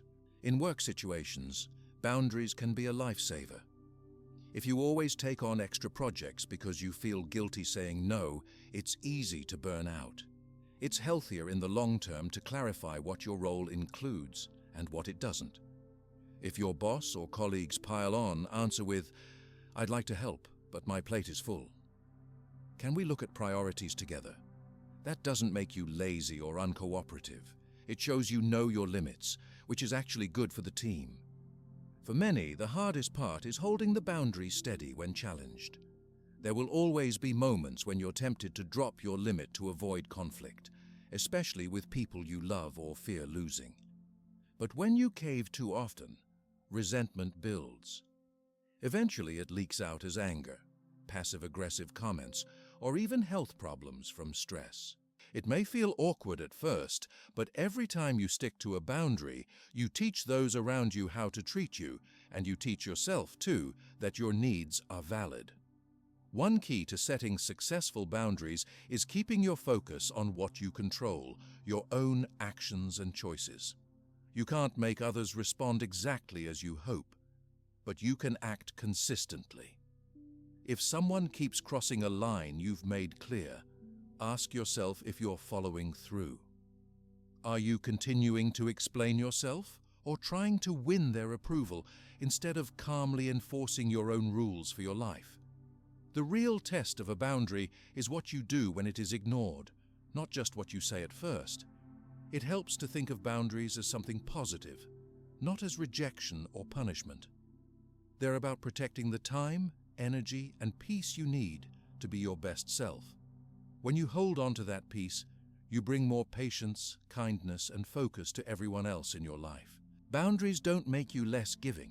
They make your giving more thoughtful and less likely to come from guilt or habit. If expressing boundaries out loud feels daunting, start small. Practice writing down what you need and how you might express it. Maybe test it with someone you trust before facing a harder conversation. Over time, it gets easier to speak up, and you'll often find that people who respect themselves tend to respect your boundaries more readily too. Sometimes strong boundaries lead to tough choices. If someone continues to ignore your limits, you might need to limit your time with them, check in less often, or step back entirely. That can sting, but it's not failure. It's you caring for your mental health, keeping drama low, and living closer to your values. And it creates room for friendships and work environments where everyone's needs are considered, not just the loudest or most demanding person's. Physical boundaries matter too. Maybe you need to protect your need for rest, exercise, or just time to clear your head. With so much online communication these days, digital boundaries also matter. Deciding not to reply instantly to every message, muting certain group chats, or turning off work notifications after hours, these are modern boundaries that show you take your peace seriously. If you grew up in a culture, family, or community where self-sacrifice was always rewarded, setting boundaries may feel strange or even risky. It's worth reminding yourself that real kindness and connection grow when people trust each other to speak honestly, not when one side always gives up their time or comfort. You're not bad for needing space or rest. You're simply human. Consider also how clear boundaries help with self-respect. Each time you enforce a limit, you reinforce your value, not just to others, but to yourself. You become less likely to stay in situations where you don't feel safe, appreciated, or healthy. This kind of confidence has ripple effects. People treat you with the level of consideration you model for them, and new opportunities, friendships, or even better work environments often come your way because you're not exhausted by saying yes to everything. Boundaries also help avoid unnecessary arguments. When you're clear on what you're okay with, you're less likely to get dragged into repeated battles over the same issues. You communicate early and simply, and then stick to your plan. That doesn't make life argument-free, but it does cut down on the kind of avoidable stress that keeps you up at night. An often overlooked benefit of setting boundaries is that it encourages the people around you to do the same. If you respect your own limits, friends and family may feel safer voicing their needs too. Over time, everyone benefits. Less resentment, more honesty, and a lot more goodwill. Even with people who resist at first, seeing your clarity can inspire them to rethink what's healthy or fair in their own lives. Of course, every boundary is personal. What works for one person may not work for another. The point is not to compare your needs to someone else's, but to get real about what does and doesn't feel right for you. You might be someone who needs lots of quiet, or someone who recharges by being social. The goal is the same either way. Create enough space and respect in your life that you can show up each day feeling as centered as possible. When boundaries are new, you might slip up now and then. Maybe you say yes out of habit, or let someone push past your comfort zone. That's normal, and it doesn't mean the process isn't working. Each time that happens, you get a little clearer about where your lines are. It's a skill, like any other, and with practice, you get stronger, less apologetic, and more confident. Boundaries don't mean you don't care about people. In fact, most strong, resilient relationships rely on boundaries. Both sides know what's expected, what's welcome and what's not, so there's less guessing or walking on eggshells. You don't need to fear that setting boundaries will chase everyone away. The people worth keeping in your circle are often those who appreciate your honesty and who want to know how best to support you. Finally, boundaries build the kind of life you really want. Instead of reacting to everyone else, you choose where your energy goes. Your days get a little less cluttered with obligation, and your mind becomes clearer. By protecting your peace, you increase your ability to enjoy simple things, tackle problems when they come, and return to calm after disruption. That isn't selfish, it's wise, and it gives you the resilience to face whatever comes next, with your dignity and well-being in good shape. When you start setting boundaries, both for yourself and with the people around you, you open a kind of space in your life. You clear away a lot of unnecessary stress, but you also make room to pay closer attention to what past events have really meant. This is especially true for the big ones, moments of betrayal, disappointment, or feeling let down by someone you trusted. No matter how well you draw your lines and protect your peace, life is always going to bring times when you feel let down by another person or by circumstances that seem unfair. Everyone gets betrayed at some point, sometimes by a friend, sometimes by a family member, a colleague, or even by someone you considered yourself very close to. The sting of that moment can last days, months, or even years if you don't find ways to work with it, not just around it.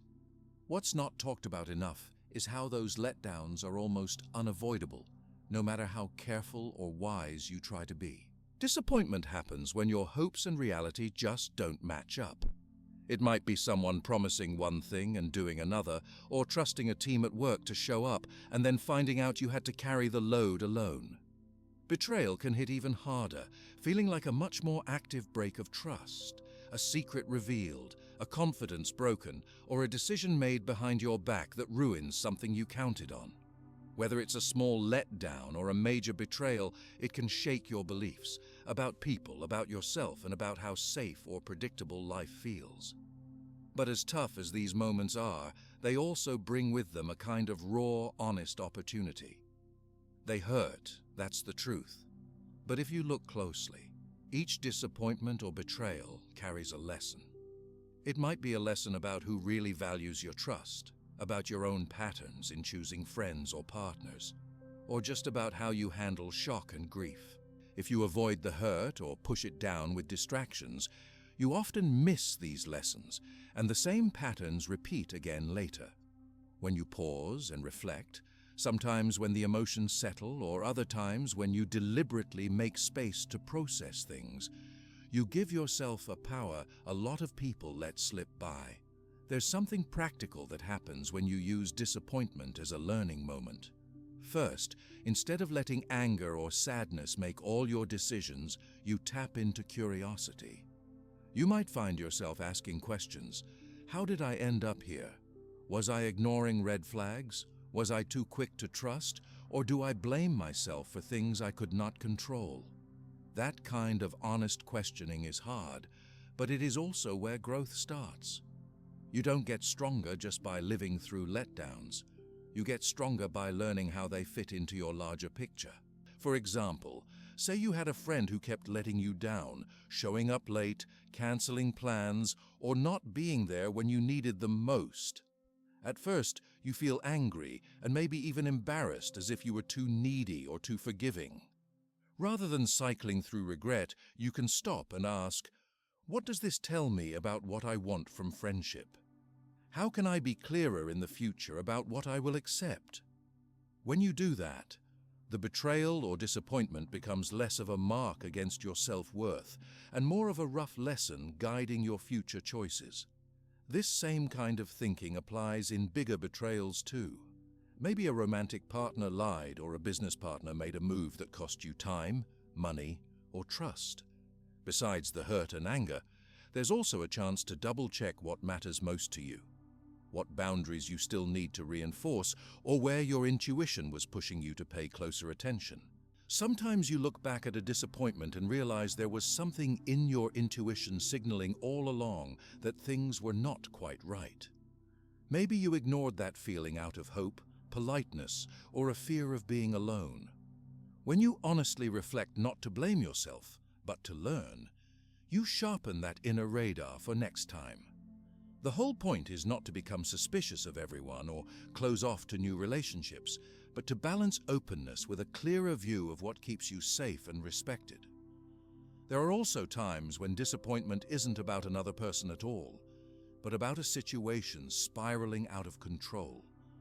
A job that didn't turn out as expected, a plan that fell through, or a door that closed when you thought it was a sure thing. Here, the lesson might have more to do with managing expectations, staying flexible, and understanding that some things truly are beyond your control. The trick is not giving up or falling into pessimism, but learning to adapt. You build endurance, a kind of emotional strength, when you handle these letdowns with honesty. Sometimes you find new paths, new skills, or even new relationships once you stop fixating on what should have been and start seeing what could be. Sometimes the best insights come months or years after the hurt. You find yourself acting differently, maybe being more selective with confidences, faster to speak up about your needs, or less likely to tolerate certain behaviors. You catch yourself before a familiar mistake happens, not because you're haunted by the past, but because you actually learned something useful. This quiet kind of growth rarely makes headlines, but it makes day-to-day life smoother. People often worry that treating betrayals or disappointments as lessons is just making excuses for bad behavior or letting others off the hook. But really, the lesson is for you, not for them. Even when you decide to forgive or move on, it's not about excusing what happened. It's about using the experience for your benefit. If someone broke your trust, maybe the lesson is that you need to have different boundaries or move slower in future relationships. Or maybe it's realizing your own resilience, that you survived and kept going even when you thought you were stuck or shattered. Another important thing to remember is that not every lesson is about avoiding pain forever. Some lessons are just about accepting that feeling hurt is part of being human. If you tried your best, asked honest questions, and still got let down, maybe that's all there was to do in the situation. You learn, adjust if you want, and keep going. Not everything painful is a mistake. Sometimes it just is what it is, and you show strength by moving forward anyway. You might also notice that people who have faced betrayal or disappointment gracefully often gain a certain steadiness. They don't hide from new experiences, but they are more at ease with the idea that life is unpredictable. They know what they can handle, and they trust themselves to get through whatever comes, even if it's difficult. This self-trust is one of the best outcomes of working through pain instead of running away from it.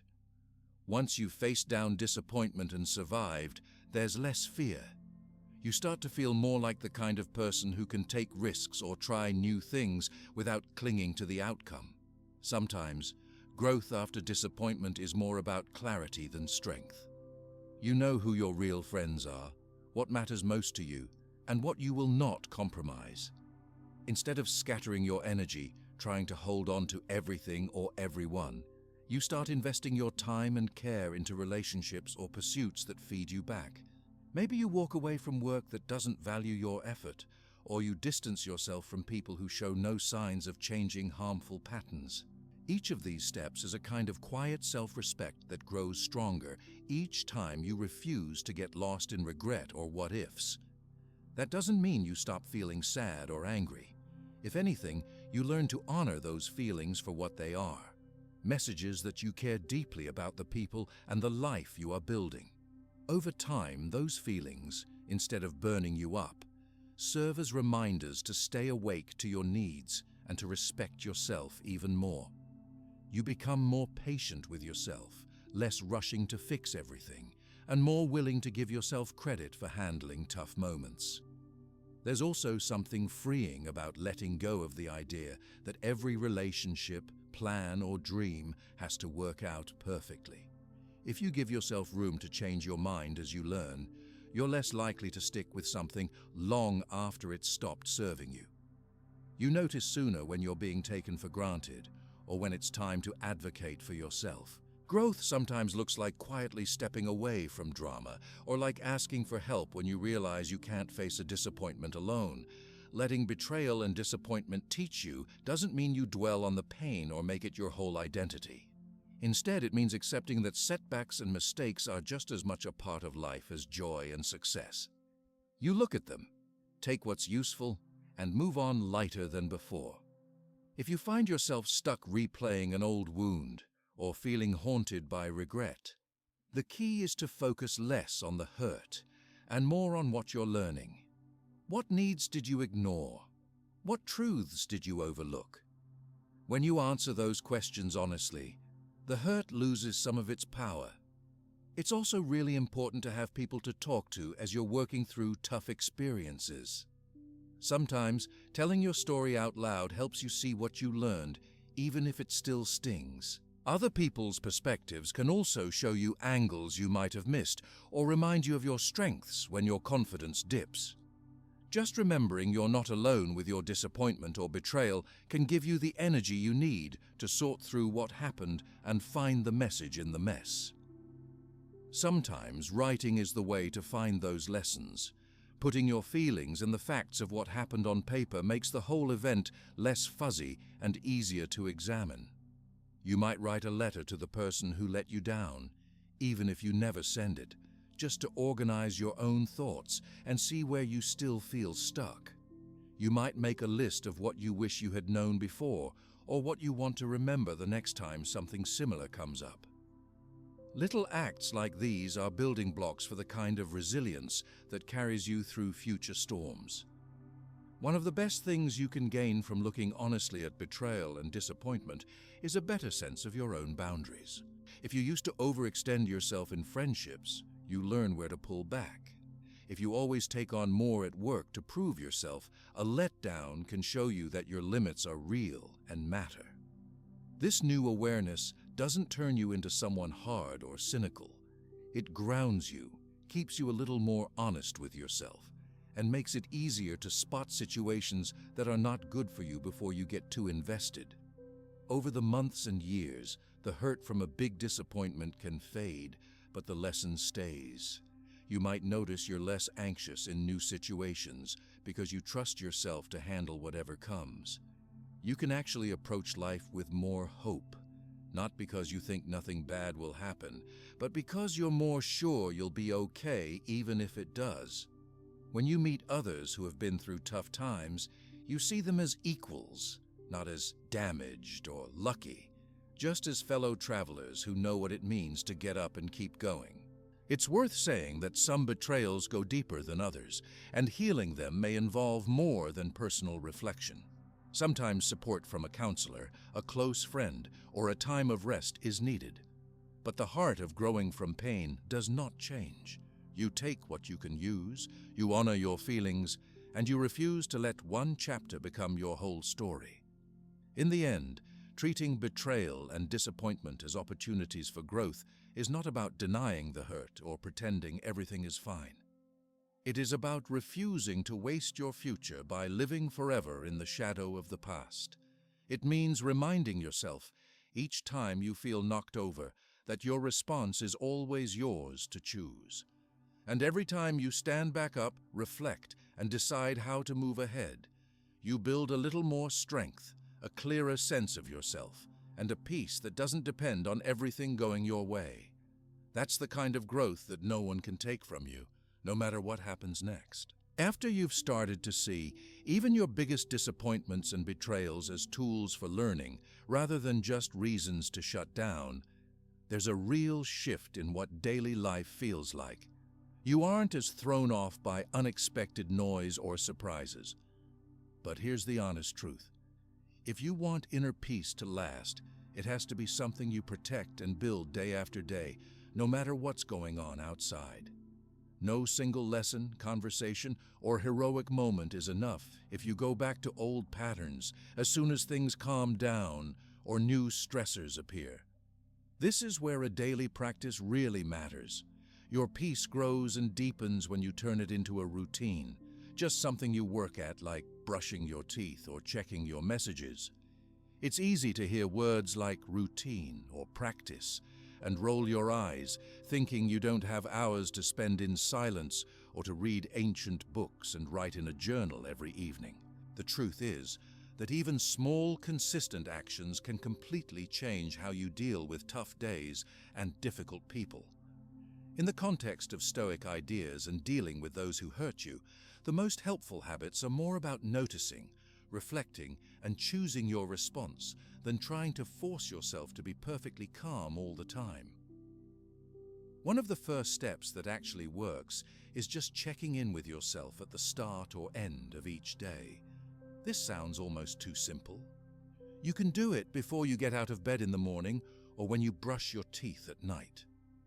Ask yourself honestly, where did you do well when it came to protecting your peace today? Where did things get off track? This isn't about perfection, just about noticing.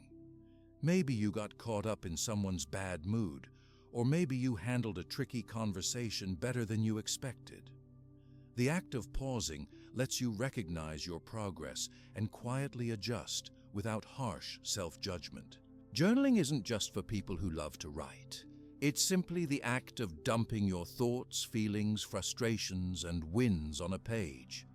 Some people find that even jotting just a sentence or two about whatever stands out from their day helps them settle down at night or transition into focus in the morning. If something specific bothered you, a co-worker's remark, a friend's silence, an old wound that came back up, writing about it helps you step back and see it with a little more clarity. Over days and weeks, these notes show you patterns. Maybe you realize you always get anxious about family calls on Sundays, or that certain situations drain you more than others. This gives you an early warning system for where peace tends to slip, so you can build better strategies. Another useful shift is bringing a bit of reflection into whatever morning routine you already have. Whether you drink coffee, get ready for work, walk the dog, or even just scroll on your phone for a minute, take 3 slow breaths. While you do, ask, what's most likely to rattle me today? What would it look like to respond instead of react if that happened? These mental rehearsals sound corny, but actually prime your brain to slow down before jumping into old habits. Ancient Stoics like Marcus Aurelius did a version of this every morning.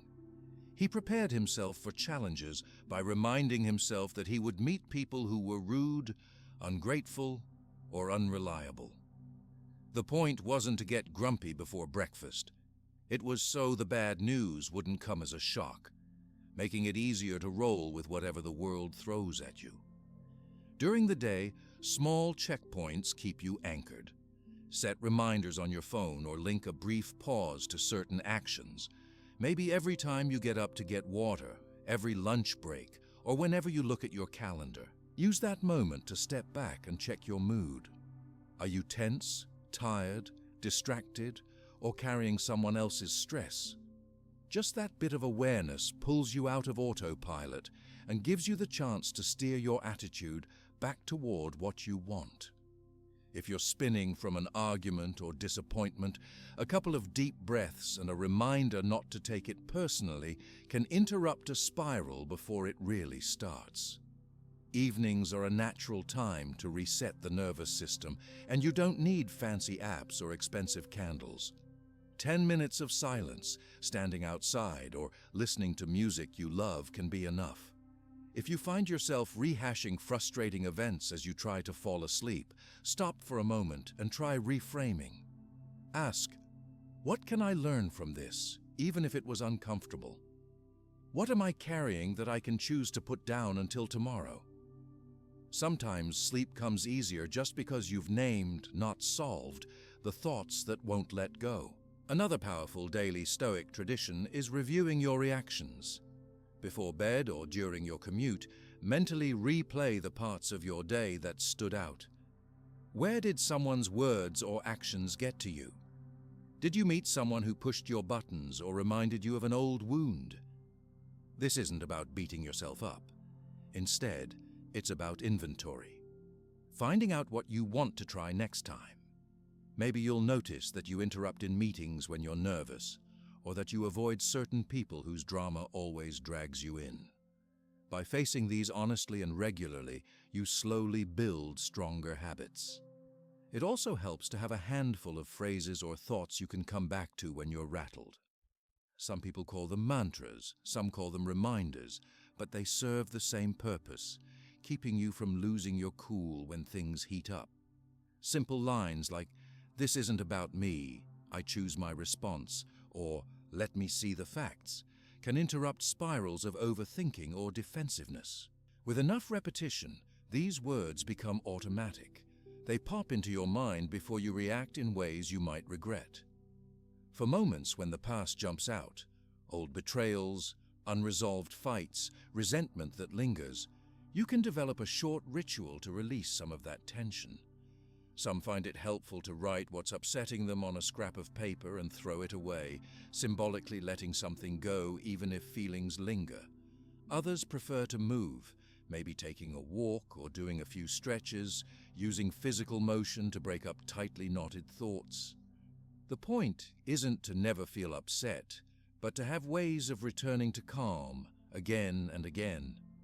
Gratitude makes a surprising difference in daily peace. And it's not just about making lists of things to be happy about. Being specific, like noticing who gave you a break at work, a friend who listens, or the fact that you managed a tough phone call without losing your temper, pulls your brain out of negativity loops. Even on rough days, there's usually something small to appreciate. This doesn't mean ignoring hard feelings, but balancing them so they don't swallow up all the good in your life. It can also be helpful to choose one area you want to improve instead of trying to fix everything at once. Maybe this week, the focus is on not getting pulled into office gossip. Next week, maybe it's about responding calmly to family criticism. Keeping your goals simple but steady turns peace from a vague wish into something you actively work at. When you stumble, as everyone does, noticing and gently correcting yourself keeps you moving forward. This is what Stoic practice is about: returning, adjusting, and moving on without drama or denial. Real life throws curveballs, often at the worst times. You can wake up calm and prepared, and by noon be dealing with something you never saw coming. That unpredictability is why daily practice matters. Think of it like a muscle. The more you've practiced resetting your attitude, reviewing your day, and controlling your responses in small ways, the steadier you feel when bigger problems show up. It's not about never feeling upset or blindsided. It's about not crumbling under pressure because steady habits keep you tethered to your center. Sometimes it's helpful to combine your routine with something tangible: a short walk, a favorite drink, organizing your desk, pulling up a playlist that makes you feel strong. These physical cues signal your body and mind that it's time to reset and focus. They remind you that you have more choice than you think, even if you can't control what happens next. This shift from victim of circumstances to active participant in your mood is at the heart of Stoic peace. Inner peace isn't built by avoiding tough people or hard conversations. It grows every time you pause, reflect, and choose how you want to handle what's right in front of you. Every day will bring chances to practice, from the big things, like arguments or sudden changes, to the small irritations and disappointments that stack up. The consistency shows you, gradually, that you're not just along for the ride. With each quiet, steady action, you shape the atmosphere of your own mind. Sometimes life gets so hectic that even simple routines feel impossible. That's normal, and on those days the goal can be just to find one small act of self-respect. Maybe stepping outside for a breath, not answering a call you know will upset you, or letting yourself feel what you're feeling without making decisions right away. These mini practices count as much as the big, structured ones. The key is to avoid falling back into automatic reactions or giving too much energy away to things you can't change. Reflection doesn't require hours of solitude or special wisdom. It's about taking regular time to ask what's working, what's not, and what you'd like to try next. Over weeks and months, these short pauses catch old habits before they spin out of control. They keep peace from turning into just another ideal and turn it into something real, lived, and always being improved. Even with the best habits, setbacks and tough days will happen. People you care about will disappoint you. Work stress will crop up. Health or finances will take unexpected turns.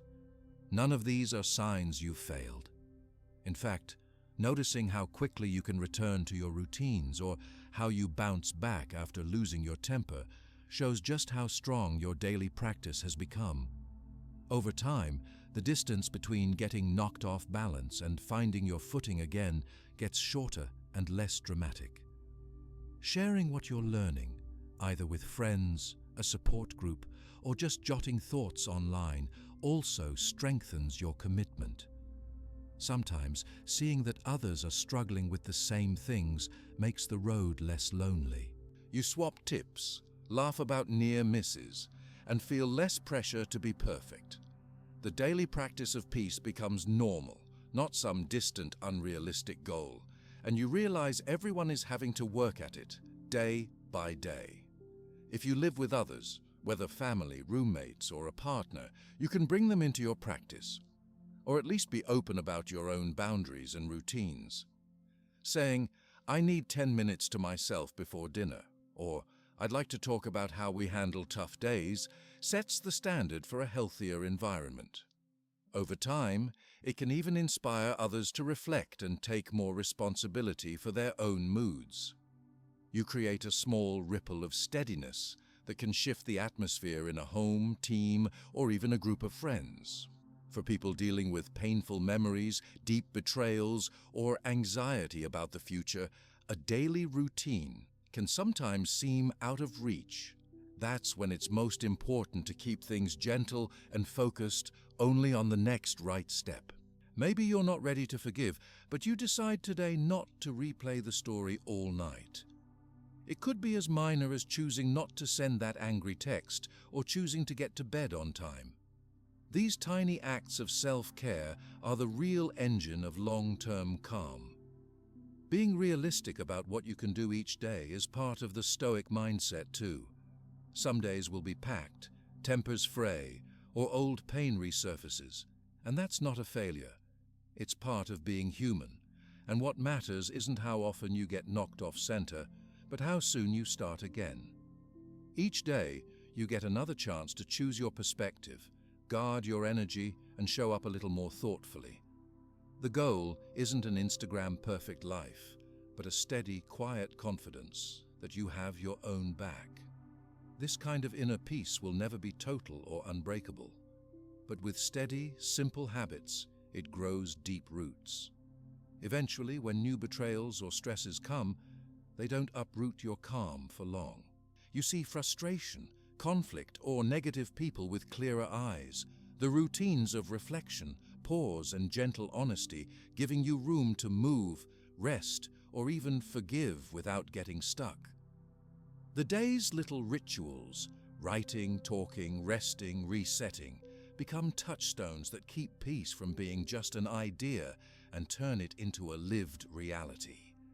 And with every day you choose your practice, you put another building block in place for a resilient calm that lasts, whatever comes next. Once you've started to build daily routines that protect your inner calm, you might notice a surprising pattern. Even with great habits and solid boundaries, you still get tangled up in other people's problems or feel weighed down by stuff that's honestly not up to you. It might be a friend who keeps repeating the same mistake, a relative who just won't stop making chaos, or a colleague with a knack for dragging everyone into their drama. Sooner or later, you realize that no matter how carefully you handle your own moods, a lot of life's heaviness comes from trying to fix things you can't. Knowing your limits, especially when it comes to responsibilities you wish you could take on but just can't, is a major part of staying peaceful and avoiding exhaustion. Let's be real. For many people, there's almost a built-in urge to help others, solve their issues, smooth out every conflict, or rescue someone who just won't get it together. Maybe you grew up being the responsible one, or you were always the one who soothed fights in your family or stepped in when a friend was sad. On top of that, our culture can send strong messages that good people don't walk away from a chance to help. But there's a huge difference between being supportive and carrying a burden that's actually not yours to bear. For every single situation where you care, at work, in friendships with strangers, the old advice still holds. You can offer kindness and wisdom, but you cannot run someone else's life, or fix their choices, or guarantee their growth. A helpful way to make sense of this is to simply check, every time you feel stressed out about another person, what part of this truly belongs to me? If a friend tells you the same complaint for the 100th time but does nothing to change, it's just normal to want to offer solutions, maybe even get frustrated. That first burst of, "let me fix this," can feel satisfying. But after a while, it's easy to start feeling drained or angry, because you realize nothing changes. This is where recognizing the boundaries of your responsibility really kicks in. If you've offered care, honest feedback, maybe even a gentle nudge in the right direction, then your work is done. Whether they choose to act is fully in their hands. The same thing can show up at work if you're the type who always covers for others, fixes errors, or assumes a manager's stress. Some people wait for someone else to run every meeting, solve every issue, or stay late to make sure a poor plan gets rescued. If that person is you, at first people appreciate it, but soon they expect it, and then it becomes invisible. The lines blur, you resent it, and your energy drops. When you recognize that your responsibility is to do your share well, communicate honestly, and set clear limits, you give others their chance to step up, or not. Either way, their choices and outcomes are theirs to sort out. This doesn't mean you become cold or indifferent. A Stoic approach is about taking care of your own tasks, showing up how you'd want others to show up, and then letting go of what happens next. Sometimes people around you will be frustrated, upset, or even blame you for not doing more than you reasonably can. But with clarity, you can see that someone else's discomfort or frustration does not mean you are failing. You're just not crossing that invisible line into managing what isn't yours. A really common trap is believing you're responsible for how others feel, especially for their happiness or their moods. You might notice yourself trying to say exactly the right thing, avoid topics, or tiptoe around a person so they won't get upset. But it's just not possible or healthy to try to manage someone's entire emotional landscape. Your influence has limits. You can act with kindness, but if someone chooses frustration, anger, or self-pity in response, you're not the author of their feelings. This awareness gives you space to be yourself instead of a caretaking robot. A tricky thing happens in close relationships, family, partners, old friends. You may sense when somebody is stuck or suffering, and naturally, you want to do all you can. It's tough to watch someone spiral, make decisions that worry you, or ignore help. But if you always step in, fix, or cover, you actually rob the other person of their chance to learn, grow, or feel the consequences of their decisions. That robs you of your peace, and keeps them stuck too.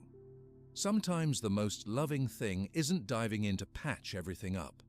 It's stepping back, making your care clear, and trusting them to do their part, even when it's uncomfortable to wait or let go. There's also the risk of guilt when you start letting go. Maybe you feel like a bad friend or child or partner for not doing enough.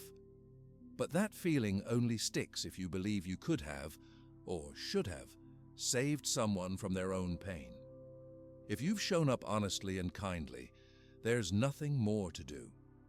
Feeling endlessly guilty or responsible often leads to resentment, exhaustion, and eventually pulling away entirely. When you respect the edges of your responsibility, you can actually stick around in relationships longer and offer more genuine, not forced support. Another place this shows up is in parenting or leadership. Parents often fall into the trap of thinking they control every outcome for their kids. Good parents, of course, guide, teach, and protect, but you can't control every friend your child picks or every challenge they'll face. The job is to equip them for decisions, not make every decision for them. Leaders face the same thing at work: empower, train, model, but then know when to let go of the wheel. Otherwise, you end up exhausted and surrounded by people with no real initiative. A really useful habit here is to develop a simple check-in question. What actually depends on me? Or, if I don't do X, will the world end or will others step up? If you keep answering yes to things that are technically outside your lane, it's time to pause. Sometimes, stepping back gives others a chance to develop new skills or gain the self-confidence that only comes from standing on their own feet. It might feel uncomfortable at first. The urge to jump in or rescue is strong. But if you can hold back, you'll often see people surprise you. Or if they don't, you'll learn that their struggles aren't really about you at all. From a Stoic perspective, one of the most freeing ideas is that you are in charge of your choices, attitudes, and words, not the outcomes or how others react. There's a lot of pressure to be responsible for everything, especially in a world full of problems and people needing guidance. But when you try to take all that on, the inevitable result is disappointment, stress, and sometimes even bitterness. When you let yourself focus on what you can genuinely affect and gracefully let the rest go, your life gets lighter. You're more present, more calm, and less likely to revolt against reality when things don't go as planned. A big test of this approach comes when people try to blame you for their situation. Maybe they say, "You never help," or "If you cared, you'd..." It's tough to hear that, especially from someone you love, but if you always leap to fix things at every complaint, you lose track of your own limits. Saying, "I care about you, but I can't solve this for you," is not being mean. It's honest, and in the long run, it's much healthier for everyone involved. Another smart move is to notice the signs of taking too much on. Maybe your sleep gets worse, or you dread certain conversations, or you keep thinking about someone else's problems all day. Maybe you get irritable or start avoiding people who always seem to want something. These are signals that your boundaries might be slipping, and your sense of responsibility has gone past what's truly yours. When you notice this, it's time to step back, reconnect with your own life, and make sure you're acting from real care and not out of habit, guilt, or fear. This approach isn't about shutting down empathy or becoming heartless. You can still be the one who listens, encourages, shares experiences, or even steps in during a true emergency. The difference is that, afterward, you let yourself live your life. You don't pair every moment of peace with the anxiety that someone else is struggling. Life brings moments for connection and moments for letting go. And knowing the difference is what keeps your own mind and heart healthy. Sometimes, accepting the limits of your responsibility means watching people make choices you think are wrong. That's uncomfortable, even painful at times. When you stop carrying the need to fix things, you free up massive amounts of attention and energy for living your own values. You keep your door open for genuine connection, but you stop accepting invitations to guilt, manipulation, or endless drama. When you really start living this way, you might notice some people push back. They're used to your endless advice, your willingness to smooth things over, or your habit of dropping everything to help. At first, this change might shock them. Some will get frustrated or even angry. That's not your cue to give in. If your responsibility isn't to be the hero or problem solver for everyone, you get more time and heart space for what matters: your health, your purpose, and the connections that run both ways. This can take time to stick. You might slip, over helping one week, then pulling way back the next. Part of maintaining peace here is giving yourself permission to keep learning. You'll refine when to lean in and when to step back. With each experience, your intuition improves. You get clearer about the signals that say, "This belongs to me," and those that say, "This is someone else's lesson." In practical terms, the benefits of recognizing your limits are huge. Your emotional swings calm down, your stress shrinks, and your mind gets quieter. You spend less time nursing resentment and more time building things, friendships, expertise, hobbies, and rest that actually refuel you. You walk away from people-pleasing and toward real support. True responsibility is about responding, not controlling. For parents, teachers, and anyone who leads, modeling responsibility is powerful. If you admit when something isn't your call or when you can't help, you teach others to do the same. Kids, co-workers, and friends learn to be accountable for themselves, to ask for help as a choice and not a demand, and to respect when someone else needs space. This ripple effect creates healthier, more self-reliant communities. If you come from a background or culture that prizes self-sacrifice or always doing more, this won't feel natural at first. You may need to practice saying no or reminding yourself daily where your role ends and someone else's begins. Over time, this gets less uncomfortable. You realize that you're not abandoning people by letting them make mistakes. You're actually giving them the dignity of their own experience. In everyday life, this means taking regular breaks from fix-it mode. If someone brings you a problem for the 10th time, say, "I trust you'll figure this out," or "I can listen, but you'll have to decide what's next." At work, delegate when you can, and resist the urge to step in unless your effort is needed and truly makes sense. With family, notice when a pattern is repeating and consider how you want to respond this time, not just what will make the situation calm in the short term. Lastly, one of the biggest gifts of respecting your limits is how much you're able to enjoy the people around you, rather than feeling responsible for every outcome or choice. Friendships, partnerships, and families are stronger when each person is seen not as a project, but as a whole person responsible for themselves. You show up as you, not just as a fixer or buffer. When everyone gets to own their own path, even the tough parts, things are more honest, and a lot lighter too. The end goal is not a life free from caring or trouble, but a life where you have permission to do what you can, love and support where possible, and then return to your own responsibilities. As you live this day by day, you keep your peace real and resilient, able to bend with life's surprises, but never break under burdens that were never yours to begin with. When you get used to honoring your limits and you finally accept that you simply cannot fix, heal, or direct everyone else's story, something else starts to happen, often quietly and without much ceremony. All those moments when you survived hurt, when you picked yourself up after difficult experiences with people, when you dealt with unfairness and somehow kept moving forward, those experiences become more than just tough chapters. They actually turn into something you can use, not just for yourself, but for other people who are stumbling through their own painful times. You start to notice that what once only brought frustration, resentment, or sadness is now a kind of toolkit. Your own journey, however bumpy, however full of setbacks, makes you a source of compassion for others, even when you weren't aiming for it. You probably don't think about this as it's happening. Most people just see themselves as getting by, trying to make the best of things.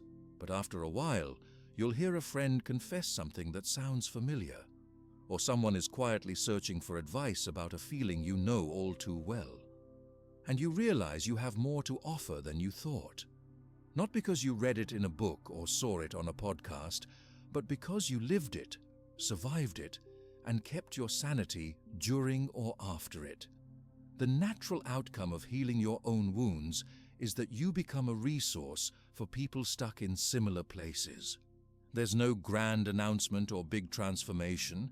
It happens in ordinary conversations, small acts of patience, and moments of quiet understanding that other people can clearly feel. If you take an honest look at anyone you really trust or admire in your own life, maybe a sibling, a mentor, someone you work with, an old friend, you'll usually notice this same pattern. It's often the ones who've known real sadness, betrayal, disappointment, or humiliation who are best at listening without judgment. They don't rush to fix you or serve you cliches. They simply get it, and their compassion is both direct and practical. When you share your pain, they aren't shocked or nervous about the messiness of your story. They just nod or ask the right questions or let you know they're there quietly, with no pressure or sugarcoating needed. This is because living through difficult times with some measure of self-respect and openness leaves you less afraid of pain, yours or anyone else's. Instead of turning away from people in distress or thinking, "I don't know what to say," you draw from the kind of wisdom you wish someone had shown you. It isn't about having perfect answers, but about being able to say, "I know what it's like to feel lost or hurt or angry, and I also know that feelings can shift." There's another side to this. This, most of the time, is more valuable to someone in need than any advice or solution. There's a kind of credibility that comes from having faced your own battles. You're not speculating about what hardship is, or theorizing about grief or frustration. You speak from the reality of late nights, tears, anxiety, regrets, and eventually the long process of letting things go or learning to carry them differently. The very fact that you haven't run from discomfort, but instead worked your way through it in your own imperfect way, makes your presence reassuring. For someone who is scared or newly hurt, your calm makes them feel less alone and even a bit more optimistic. Practically, this shows up in all kinds of relationships and settings. Maybe it's a friend texting at midnight because they're overwhelmed. Maybe it's a team member at work who is discouraged after making a public mistake. Maybe it's a family member reeling from an argument and unsure what to do next. You probably won't even have to think hard about what to say. Some people will expect advice or solutions, but most of the time, just being steady, a presence that doesn't panic, moralize, or hurry, creates the safest ground. You're not interested in controlling their situation, but in hearing them out, believing their struggle, and offering whatever perspective you've earned firsthand. This approach also means you're less likely to get defensive or bossy when someone brings pain to your door. When you've faced enough hard chapters, you don't feel the urge to protect your ego or reputation at every turn. If someone describes being angry, sad, betrayed, or lost, you're able to recognize those feelings in them without needing to distance yourself, solve the problem, or claim you know more. You become the sort of person who asks more and lectures less because you know advice doesn't always land. What does work is space, patience, and the gentle suggestion that pain is survivable. Sharing your experiences isn't about making every conversation about you. The aim isn't to become the center of attention or flood someone with your story. Instead, it's about using bits of your experience as a bridge. If you see someone stuck in rage after a betrayal, you might quietly mention how long it took you just to get out of that mental loop. If you meet someone sure they'll never trust again, you might say you felt the same, and that eventually things softened, even when you expected they wouldn't. Bit by bit, you give people proof that emotions shift, that none of these feelings are permanent, and that responding with a little patience and self-care is a real option. One thing to notice is that your own journey through hurt automatically makes you more tolerant of messiness, in both yourself and others. You know you won't react perfectly every time, and that you might snap or withdraw, say the wrong thing, or take longer than expected to forgive. This self-awareness becomes a message of patience you can naturally extend to friends or loved ones in crisis. Instead of pushing them to get over it, You tolerate their awkwardness, their anger or tears, and hold steady until they're ready for the next step. There's also a ripple effect in professional situations, at work, in volunteer groups, at school. The person who has endured real struggles but has learned to stay steady is often the go-to in a team, not because they have solutions to every issue, but because their calm is contagious. This can shift the culture of a team, making it less driven by blame and more by honest talk. You don't pretend everything's fine when it isn't. You're comfortable saying, "This is rough, we'll figure something out." That's sometimes all a group needs to keep nerves from spiraling out of control. Even online, where drama and outrage spread fast, your own experience with struggle can make you more likely to offer real support, not just post reactions. If you've dealt with toxic people or lived through betrayal, you're less likely to pile on when someone screws up or acts out. You can step in with a level head, explain things with kindness, or encourage more patience from others. This doesn't mean you accept bad behavior or let people off the hook, but you hold space for recovery and growth. Sometimes the person you're most equipped to help is a stranger, someone in a waiting room, at an event, on a forum, or in a tiny slice of your daily life. Because you're not shocked by pain, not eager to shame or dismiss, you end up being that rare person who just listens. You might share a sentence about something you've survived, or simply let your steady presence speak for itself. These moments sometimes matter more than you realize.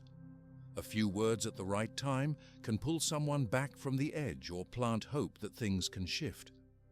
For those who worry about oversharing or recentering every discussion on their own experience, real compassion doesn't work that way. You use your history with sensitivity, not as a reason to dominate conversations, but as a quiet tool. Drop one memory, one honest reaction, or a little advice only when asked. Often, just your patience and willingness to sit quietly with someone else's pain does more than 1,000 words could. Another practical benefit of surviving your own pain is the confidence it brings. Not the showy or arrogant kind, but the inner knowing that if things go sideways again, you'll manage. That kind of assurance gets noticed, even when you don't try to show it off. People pick up on your steadiness. This makes you a safe space for others, but it also means you're less prone to panic or overreact when someone around you is hurting. You can be the calm one, the person who steadies the ship, not because you're an expert, but because you simply keep moving one day at a time. Sometimes surviving hurt helps you spot the warning signs in others. You might notice when frustration is turning to bitterness, or when someone's pain is about to explode as anger. Because you've walked through these states yourself, you're able to name them, or at least send a subtle signal to the other person that what they're feeling isn't strange or wrong. Your experience gives people permission to confront their feelings without fear or denial. The same applies in groups or families that don't always talk openly about emotions. Maybe you grew up in a place where pain wasn't discussed, where everyone bottled things up. Being that person who can, at the right time, tell a story about working through a tough season becomes a kind of service. It gives people around you permission to speak up and reach for tools that you know from experience make a difference. Another part of this transformation is forgiveness. People who've survived hurt and come out the other side usually know that holding on to anger, shame, or resentment wastes huge energy. You might not preach this at every turn, but your own lighter mood, your willingness to let small things go, your tolerance for imperfection, all of this is noticed by others. They might not mention it, but your example becomes a quiet permission slip for people to try the same thing. The more people see that life can move forward, that there's no need to remain stuck in old pain, the more likely they are to follow suit. You'll also notice changes in your own expectations. Once you've accepted pain and managed to grow from it, you're less shocked when the next hard moment comes. You expect difficulties, which means you don't get swept away by every upset or disappointment. When people around you stumble, Instead of being surprised or impatient, you're simply present. You know that setbacks are temporary and that they can teach something, even if the only lesson is that you can endure them. Over time, your old wounds simply lose their sharpness. You may tell your story, draw on lessons learned, but you no longer carry them around as heavy baggage. You show up for others not in spite of your story, but because of it. It all gets recycled into something useful, a source of advice, a bit of hope, a patient ear, or a well-timed reminder that no situation, no feeling lasts forever. If you're ever unsure whether your own story or healing really matters, just remember how many times you wished for a kind word or steady support when you were struggling. Most of us remember with gratitude the people who helped us climb out, even if it was just through a small act, a call, a note, or a thoughtful question. Every hurt survived and digested becomes a resource, not by magic, but by slow, ordinary practice. Even as you grow into this role for others, boundaries still matter. You're not there to heal everyone, or to sacrifice yourself for every person in pain. What you offer is limited by your own energy and circumstances. Sometimes, the best thing you can do is point someone to another resource, or simply let them know they aren't alone, without taking their load as your own. Your relationship with pain changes from seeing it as the enemy to recognizing it as a part of life's fabric. Nothing to fear, always something that can be worked with or released. You respect your scars but aren't obsessed with them. That attitude, shown day after day, turns personal recovery into community wisdom. And the unique thing is, you might never know how much of a difference you've made. Sometimes it only shows up years later, when someone else confides how you helped them through no-nonsense honesty or just by being there. What began as survival, learning not to let people or events rob you of your peace, circles back always to service and community. When others face hurt, your steady presence, simple kindnesses, and willingness to acknowledge pain without panic ripple outward. Little by little, your own way of handling hardship becomes a quiet invitation for other people to try something less reactive and more grounded themselves. In the end, living through your own hurt is not just for you. It's one of the few things that spreads without effort, creating comfort, encouragement, and a stronger sense of connection. Even the tough times, when seen as teachers and not just reasons to pull away, can make you the very person others need to get through their next storm. And step by step, your inner peace becomes something bigger, a kind of calm that lifts up more people than you ever realize, one honest day at a time.